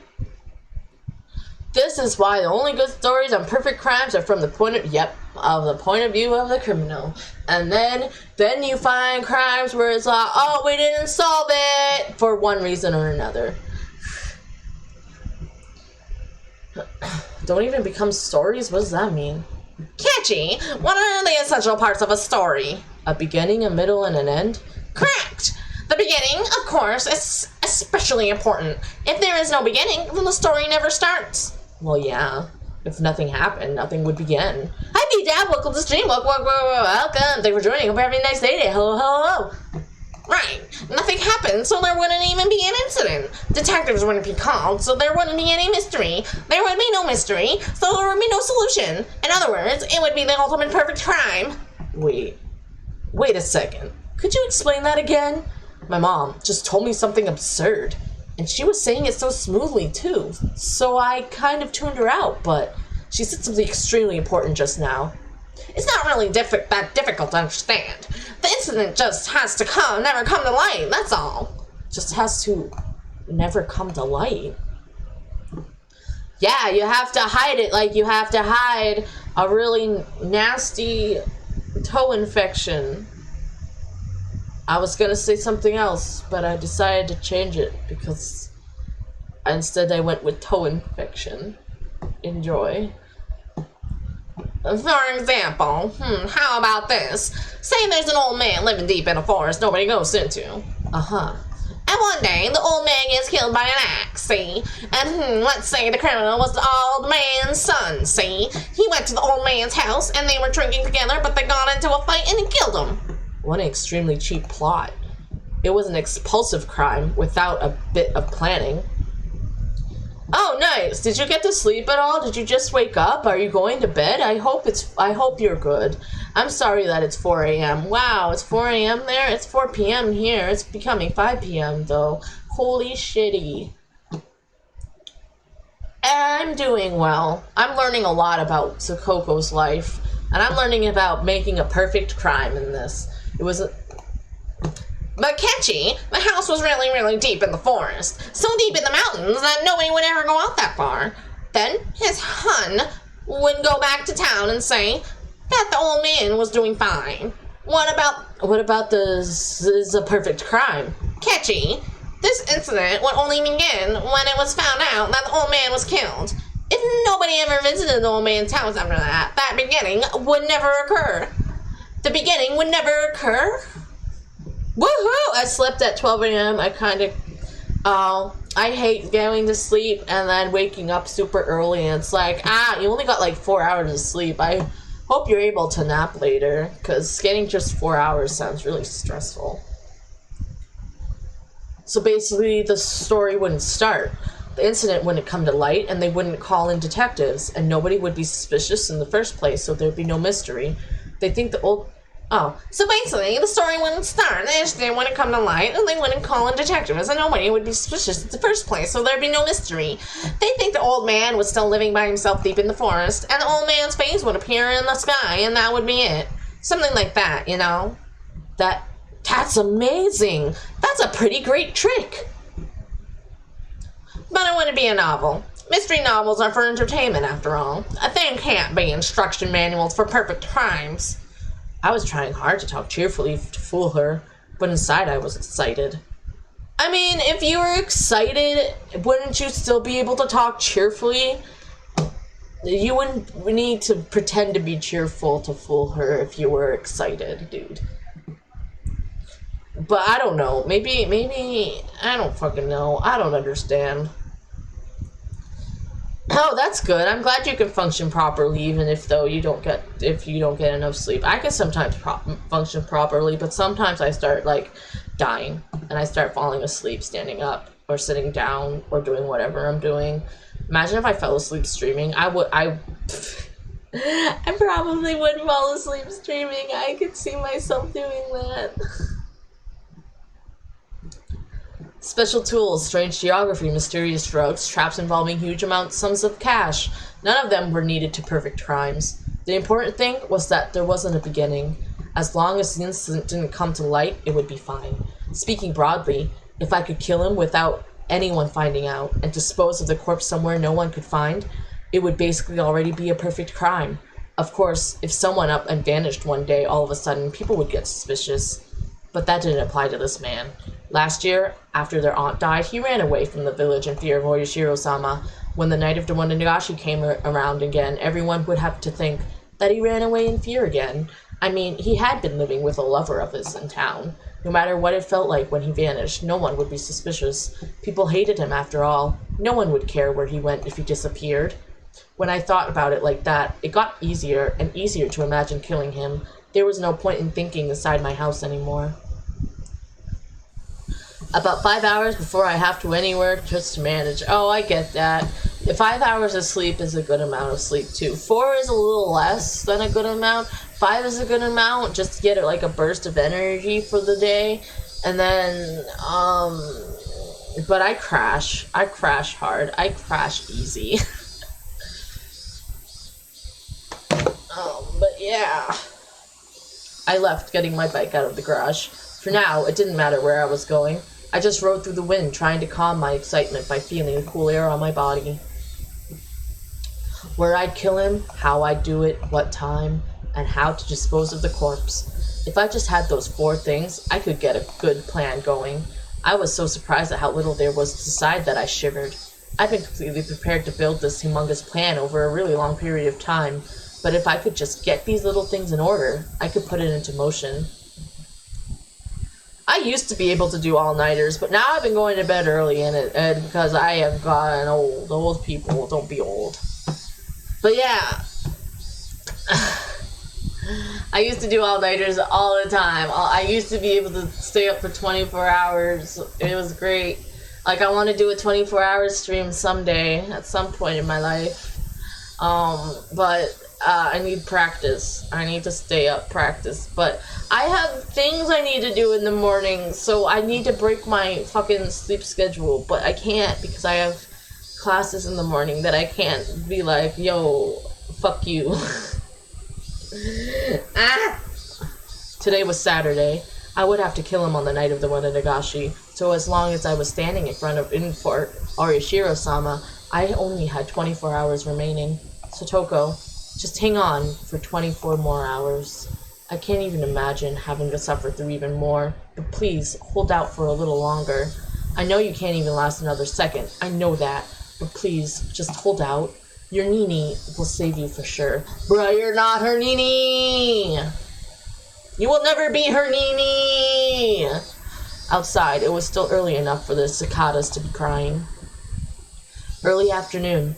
Evening was still a long way off. I looked at the sky. At some point it had gotten cloudy. Come to think of it, as I left the house, I heard on the TV that the weather forecast was calling for a chance of rain on Sunday. The sky was the color of lead. If I heard a little bit of thunder, I definitely haven't expected a sudden evening shower. My first destination was school. Before explaining why I was going there, I needed to explain what method for killing that man I had decided upon. I decided that the most suitable death, the one I needed to give him, was the same as last year's curse, the same as the punishment their aunt had received, being beaten to death. Wouldn't beating him to death be somewhat unreliable? You may think that stabbing him with a blade would be more reliable, but this was something I had chosen after a lot of thought. You just needed to think realistically. The law, it prohibited carrying any blades longer than 10 centimeters, I think. So the blades available to me, though long enough, were limited to things shorter than a ruler.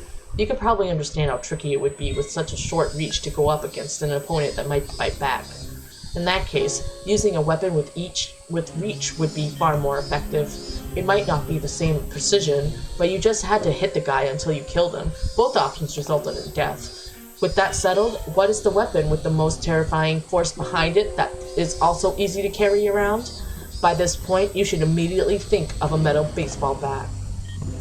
I don't need to explain how terrifying a metal baseball bat can be as a weapon. A special note is the fact that you can carry one around in broad daylight and not be thought of as suspicious. Just those 2 points would have been enough to choose a metal bat for my weapon, but there was one more reason for choosing a metal bat in particular. I will speak about it later. After school that Saturday, my classmates were still having fun, playing in the schoolyard. I could show up there and it would be the same as always, so nobody would think I'm suspicious. Getting my hands on the weapon without looking suspicious was actually a factor I couldn't ignore. I didn't normally play baseball, so if I went to a sports store looking for a metal bat, it would definitely be suspicious. I can't let there be a beginning to the story, so I needed to be real careful about that. That left school, at a location at which my appearance wouldn't be suspicious.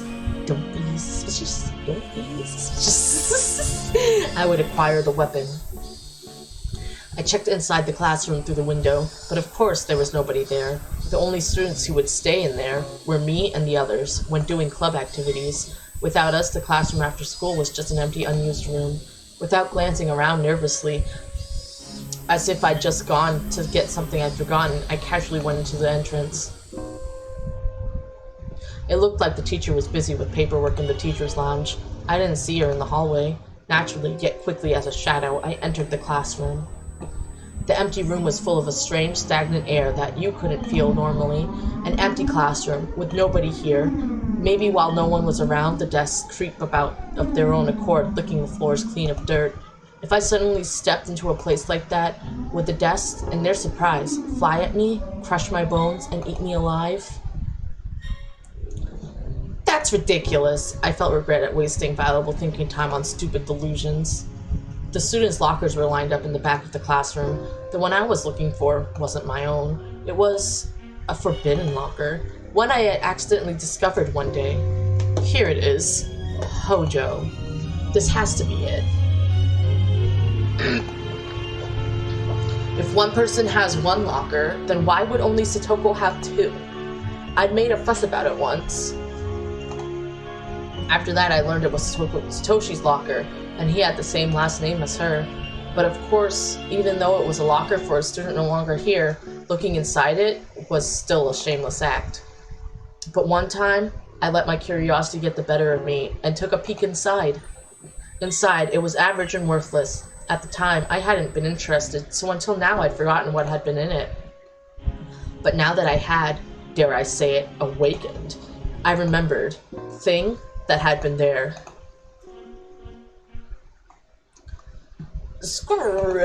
I opened the locker, and the stench of mold and sweat wafted out like a gym storehouse that hadn't been cleaned in weeks. My face puckered up at the stench, but I looked for it. Yes. Satoshi was on Coach's baseball team. Inside the locker was a Hinamizawa fighter's uniform. And it. The one Satoshi used, the metal bat? Yes.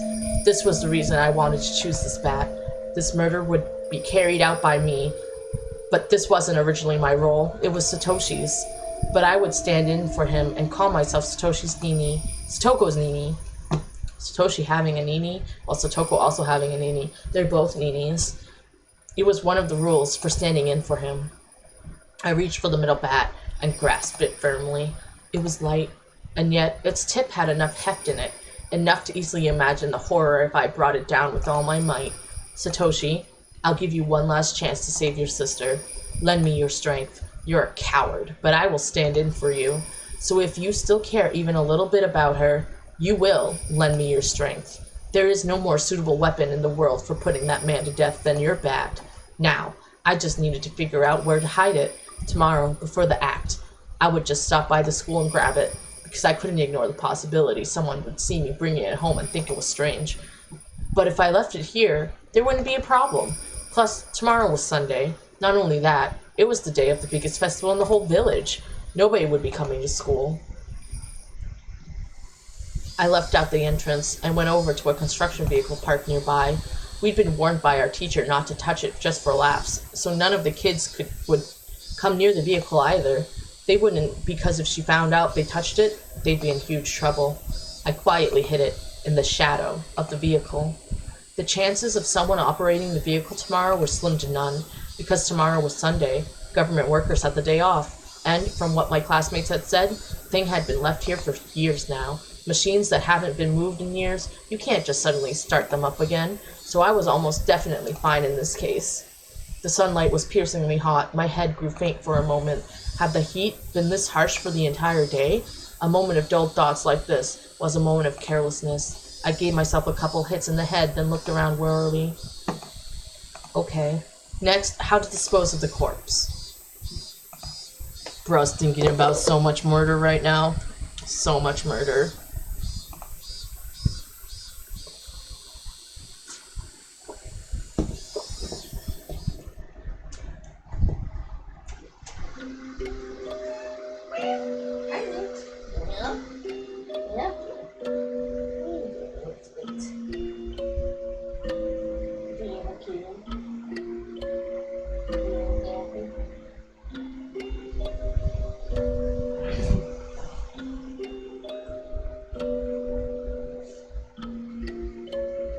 I'm putting up my hair because it's hot and there's so much of hair. It's going into my mouth and I'm getting sick of it.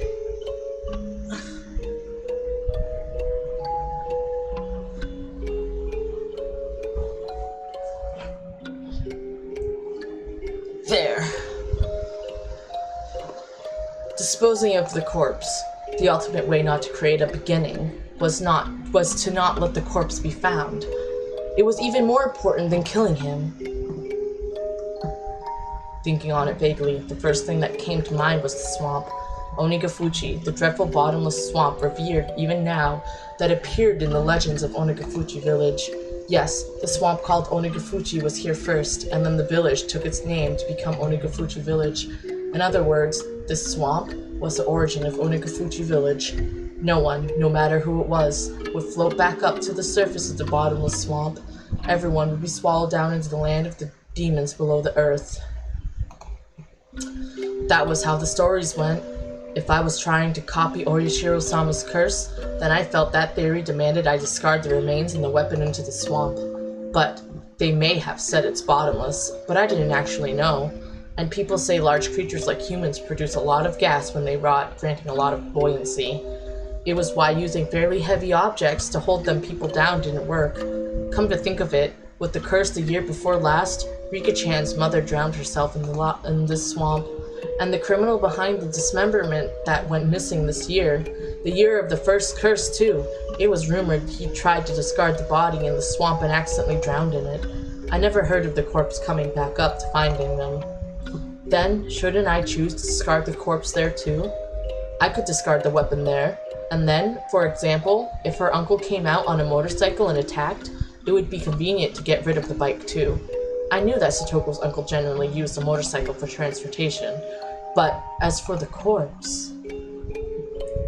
After a lot of worrying, I decided not to discard the corpse in the swamp. The drowning, suicide, and accident were both rumors. Nobody knew if they'd actually happened.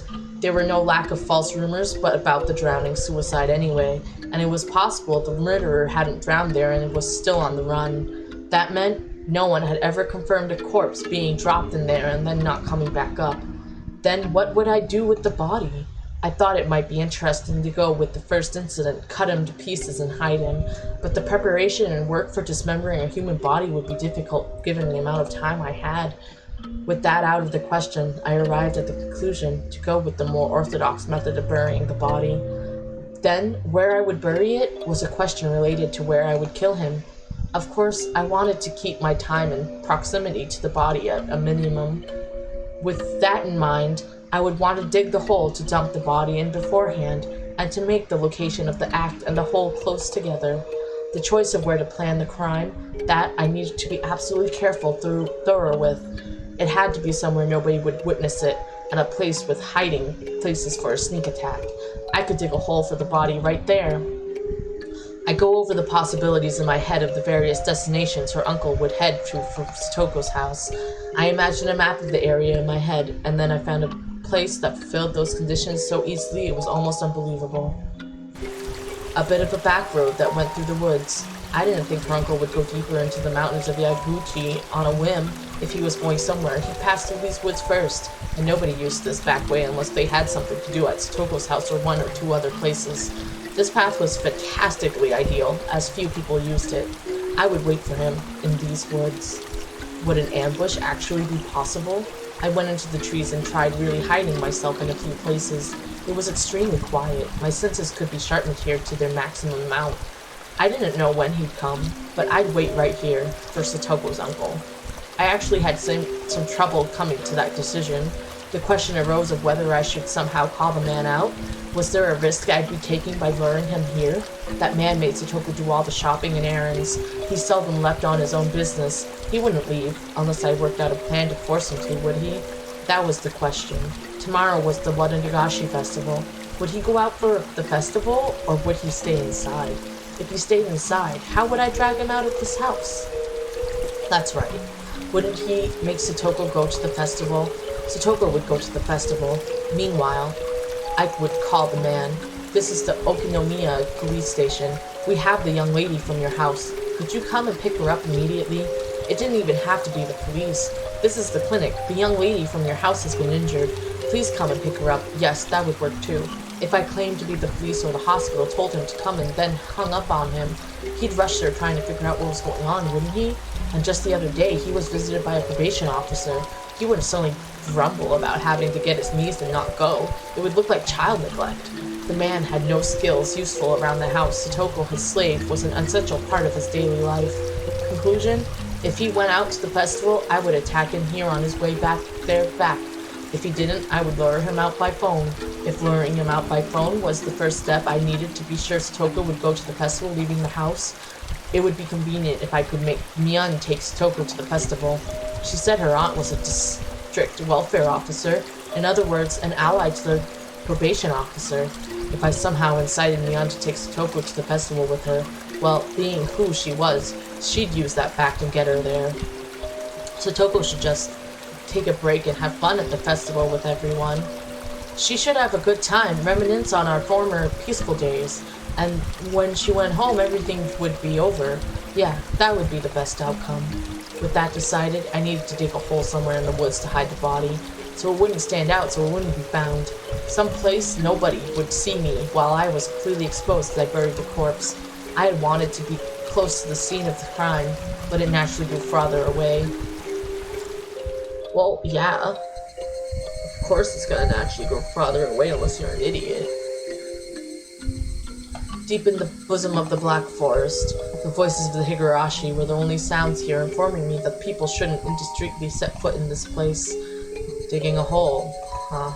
Digging a hole with so many tree roots crawling around the ground would be far more difficult than I'd envisioned. I stuck gardening spade out here in my bag, but that wouldn't be enough. Still, as I looked into various approaches, I managed to find a place I could dig into. Tomorrow, I'd bring a real shovel from the storeroom at home. I'd managed with that. I wondered how big a hole would have to be to fit a human all the way into it. I'd probably have to dig pretty deep down, but if I was slipshod in these efforts, I'd let a beginning occur. I absolutely couldn't allow that. Use any amount of time you need to. I mustn't spare any effort to utterly erase him. I glanced at my wristwatch. It was a little past 6. This was probably all I was going to get done here for today. I really wanted to dig the hole in advance tonight, even if it got dark out, but Mom would be upset if I stayed out that late. You're planning a murder and you're still considering what your mom fucking thinks? It wouldn't be good to come off. That's true. That is also true. I needed to go back home and give Mian a call soon. I needed to get her to promise Toko to take her by tonight. After that, today would be done. Done. Would it be, though? Was this really everything I could do to prepare right now? I decided where to kill him. I decided how to kill him. I decided, of course, how to dispose of the body. I didn't decide on a time, but I would play that by ear. I didn't have a way to decide that. Was that really all? Was this really all right? Have I overlooked everything? Anything? Would this really go how I planned? After all this, worries started welling up one after another. It was only natural I'd be anxious. This would be the first and last big job of my lifetime. I could not allow failure, and I had no experience as this was my first time. I didn't have the know-how, the knack, so it was only natural I'd be anxious. The dark clouds of unease told me doing nothing would be the easiest way. A truly pathetic suggestion this late in the game. Have you forgotten how miserable Satoko looked? From the outside, it may have looked like I was resolute, but deep in my heart, my knees were shaking loudly. I've never actually won a single fight to my satisfaction. Could I really kill someone? I may have been planning an ambush, but my enemy was large and far older than me. He had a scary face, and he looked like he was well accustomed to fighting. Could I have? All the pieces before and after the murder were perfectly planned. But was the actual murder the most important part, what unsettled me the most? All my preparations, all my perfectly concealed machinations. If I don't successfully murder him, they amounted to nothing. Damn it! After coming this far, you're pathetic, Kechimabera. If you start to have these kinds of second thoughts, your motive will be obvious. Let's go home. Go home and calm your mind. Tomorrow will be a juncture in your life, the likes of which graduation, employment, marriage, and childbirth couldn't hold a candle to. A day of murder, to kill someone, for someone else's sake. With that day behind us, we would take it back again. Those mild, spring-like days we never thought would stop, those safe, peaceful, fun times. I pedaled my bicycle hard to get back home. I felt somehow unsteady, like my body and soul weren't in alignment. A subtle shift between where the tips of the hands and feet really were and where I felt them to be. My vision was a little distant and narrow, as if the great barrier I risked my future life on had nothing to do with me. An unreal sensation. How could I put it? Everything was so far away. Fine. Feel your unease permeate you, Kechimabera. If that will turn your timidity into meticulousness and allow you to act with greater caution, then it's actually an important emotion to feel. This feeling I had never went away that night. Shit.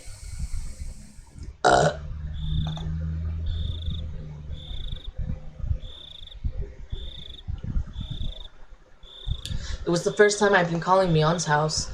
I searched for her in the phone book the school gave me, then dialed a short phone number, the kind unique to remote places. It was around dinner time. She would probably be home. But just as I started to think nobody would respond, somebody finally picked up the receiver. Hello, this is Sonozaki. Oh, I'm sorry for calling so late at night. Is this Mion? Huh? May I ask who's calling? It's me, Kechi. Ah, okay, Chan. It's pretty late. What's up? She seemed to be in a weirdly good mood, and she drew her syllables out. Right, it's the night before tomorrow's festival, so she's probably with her family having some drinks. Sorry for the late call. Do you have time right now? Sure, what is it? It's about Satoko. I heard her draw in a small breath on the other end. Satoko, she's in a pretty bad spot. I hope she's okay. The scent of sake had completely disappeared from her voice. She can't be okay. You saw too, didn't you? What was she like? She was completely worn out from all the abuse. We failed her all this time, and now she's become like that. We didn't fail her. Everyone tried their hardest to help her. But we didn't come up with anything, and we couldn't save her. In the end, we couldn't do anything about it, and now she's become like that. Catchy big brain, Mabera. True. I guess you're right. All I did was watch after all. So, well, at least...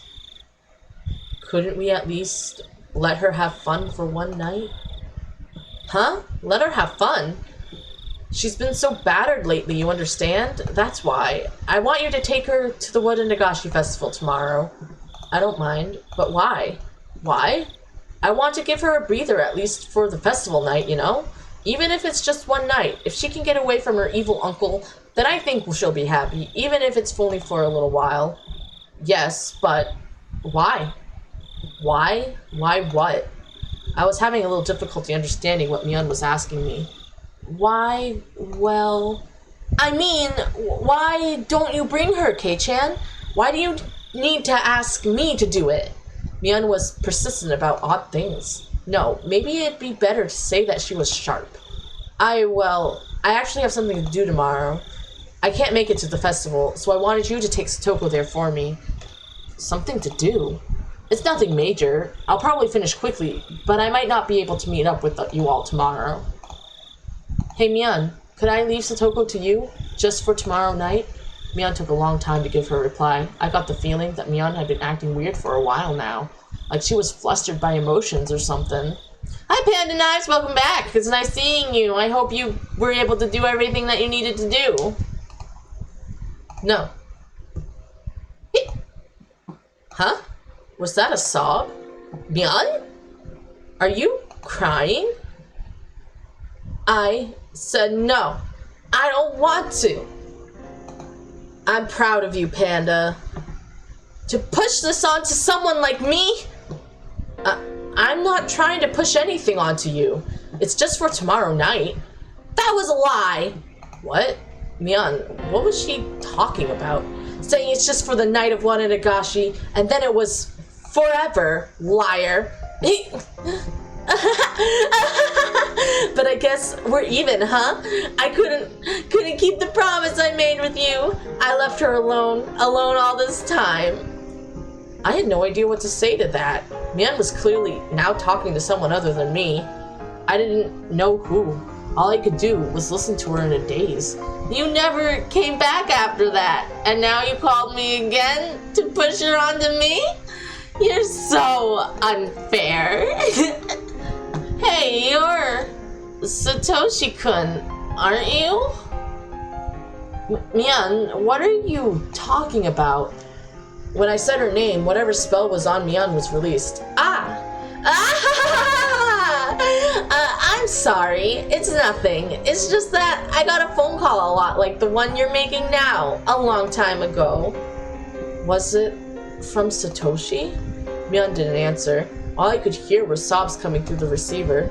Sorry. I think I'm still a little tipsy. I got all weirdly emotional. Sorry, I probably scared you. I had no idea how it happened, but I was pretty sure that last year, on this very day, Satoshi had called Mian and told her to bring Satoko to the festival, and when she asked why he needed her to do it, he replied the same way I just did. Satoshi didn't go to the festival, did he? Yeah, he said he had something to do and couldn't make it, and he told me that Satoko there in his place. At the time, Satoshi said it too, didn't he? That he'd leave Satoko to you? Yeah, he did. Just for tomorrow night. The way you said it was just like how he did. I just got a little upset, caught up in a memory and all. I didn't expect this. Satoshi had given her the exact same phone call 1 year ago today. Mian kept going after that. That he was lying. That he told her it would only be for the night of the festival. I get it. A few days later, Satoshi, he disappeared. Disappeared might have been a rather vague way to put it. Whether he ran away or not, Satoshi left, abandoning Satoko. Yes, he didn't transfer or run away from home. He disappeared. My first words, Panda Knight, is murder. And then an idea far more indistinct than even fog crossed my mind. Satoshi made exactly the same phone call as me last year. Why would Satoshi make the exact same call? If, in the truest sense, he really made the exact same phone call as I am right now, then the incident where their aunt was beaten to death, that's... could it? Was Satoshi? Huh? What was that? Last year, Satoko had been constantly abused by her uncle's wife, their aunt too. Her aunt abused her the most, and on that night, in the name of the Oyashiro-sama's curse, she was taken from this world. If I thought about that, everything made perfect sense, didn't it? Last year, Satoko's aunt was beaten to death, wasn't she? Would it be impossible for Satoshi to have... No, but that would mean... But then, Satoshi... He was a coward who abandoned Satoko and ran away, wasn't he? How could Satoshi resolve himself to kill a person to save Satoko? It was unthinkable. I actually considered that as well, though it'd be mean to Satoshi. A few days later, he disappeared, on Satoko's birthday. When I first heard it, I flew into a rage. What a cruel day to have run away on. But, now that I thought about it like this, the story changed completely. Satoshi had probably even less calm than I was now.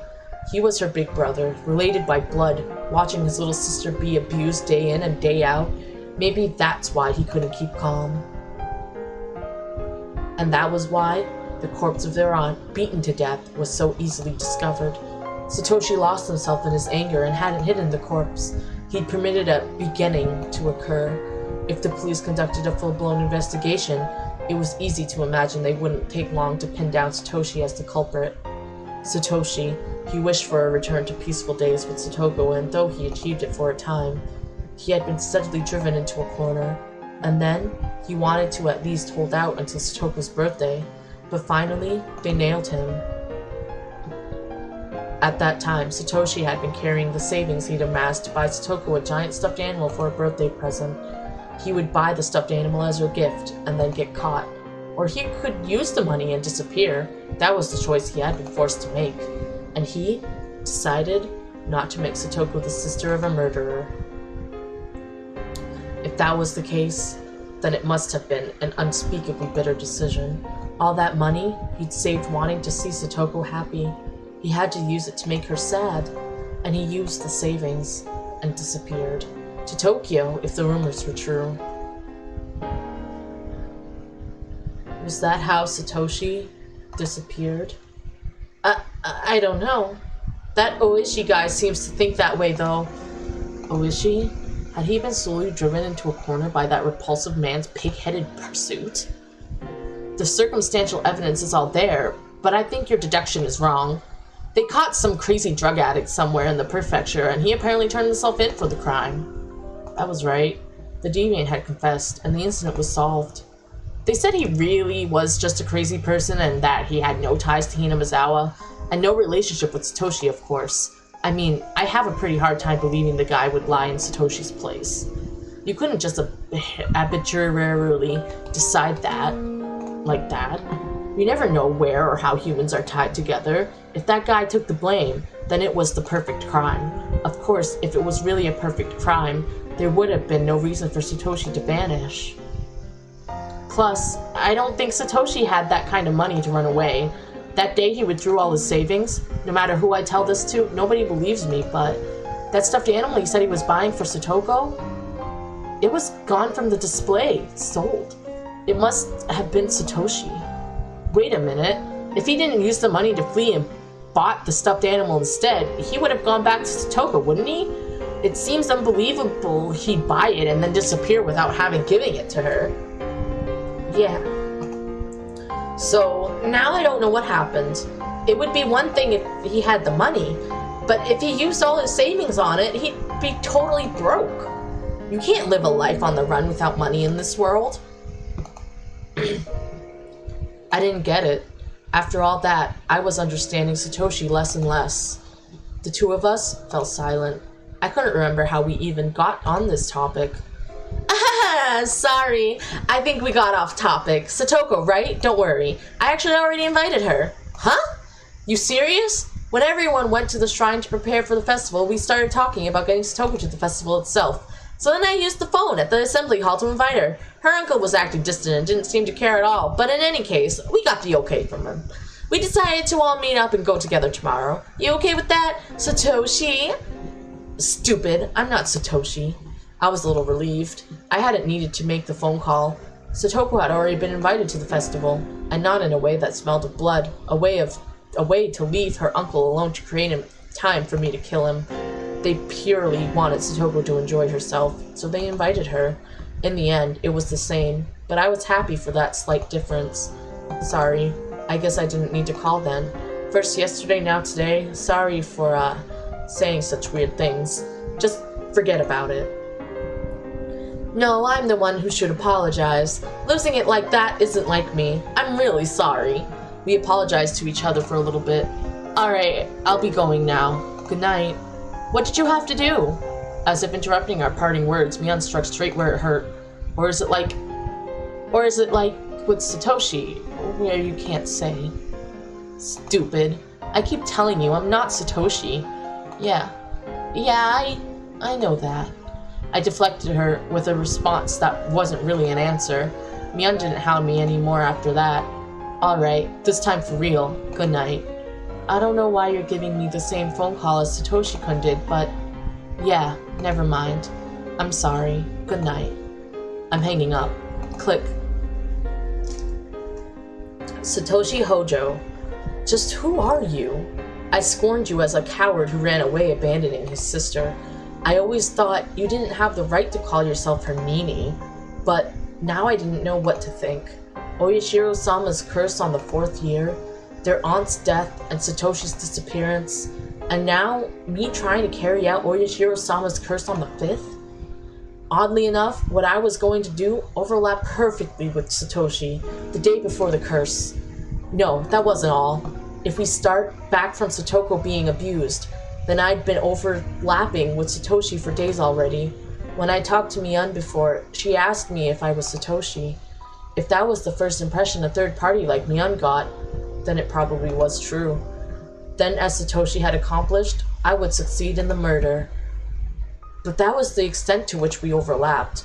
I was far calmer than Satoshi, and more calculating. I could actually grow calmer, the more enthusiastic I became. That's why I wouldn't follow in Satoshi's footsteps. I would snip him cleanly out of the world, and then get our peaceful life back. Maybe Satoshi has been with me ever since I chose to use Satoshi's bat as my weapon. No, maybe even longer than that. When I decided I'd be her Nini, maybe Satoshi had been residing within me then too. Satoshi, were you really a coward? Or are you a true Nini even now, the kind worthy of Satoko's love? I'd never met him, never spoken to him, didn't even know his face, and yet I felt so connected to him. I'd never felt that way before. Thank you for the water. I appreciate it, Umbra. Ah, delicious. I love it. So good. I love water. Wow! Housewife slaughter incident. Nice. Possessed. Save. Haha, we went through 2 chapters. Thank you so much, everyone, for joining me today. And I hope to see everyone again soon. It was nice seeing everyone. It was nice saying hi. And I hope everyone enjoyed the story so far. A lot has unraveled, has it not?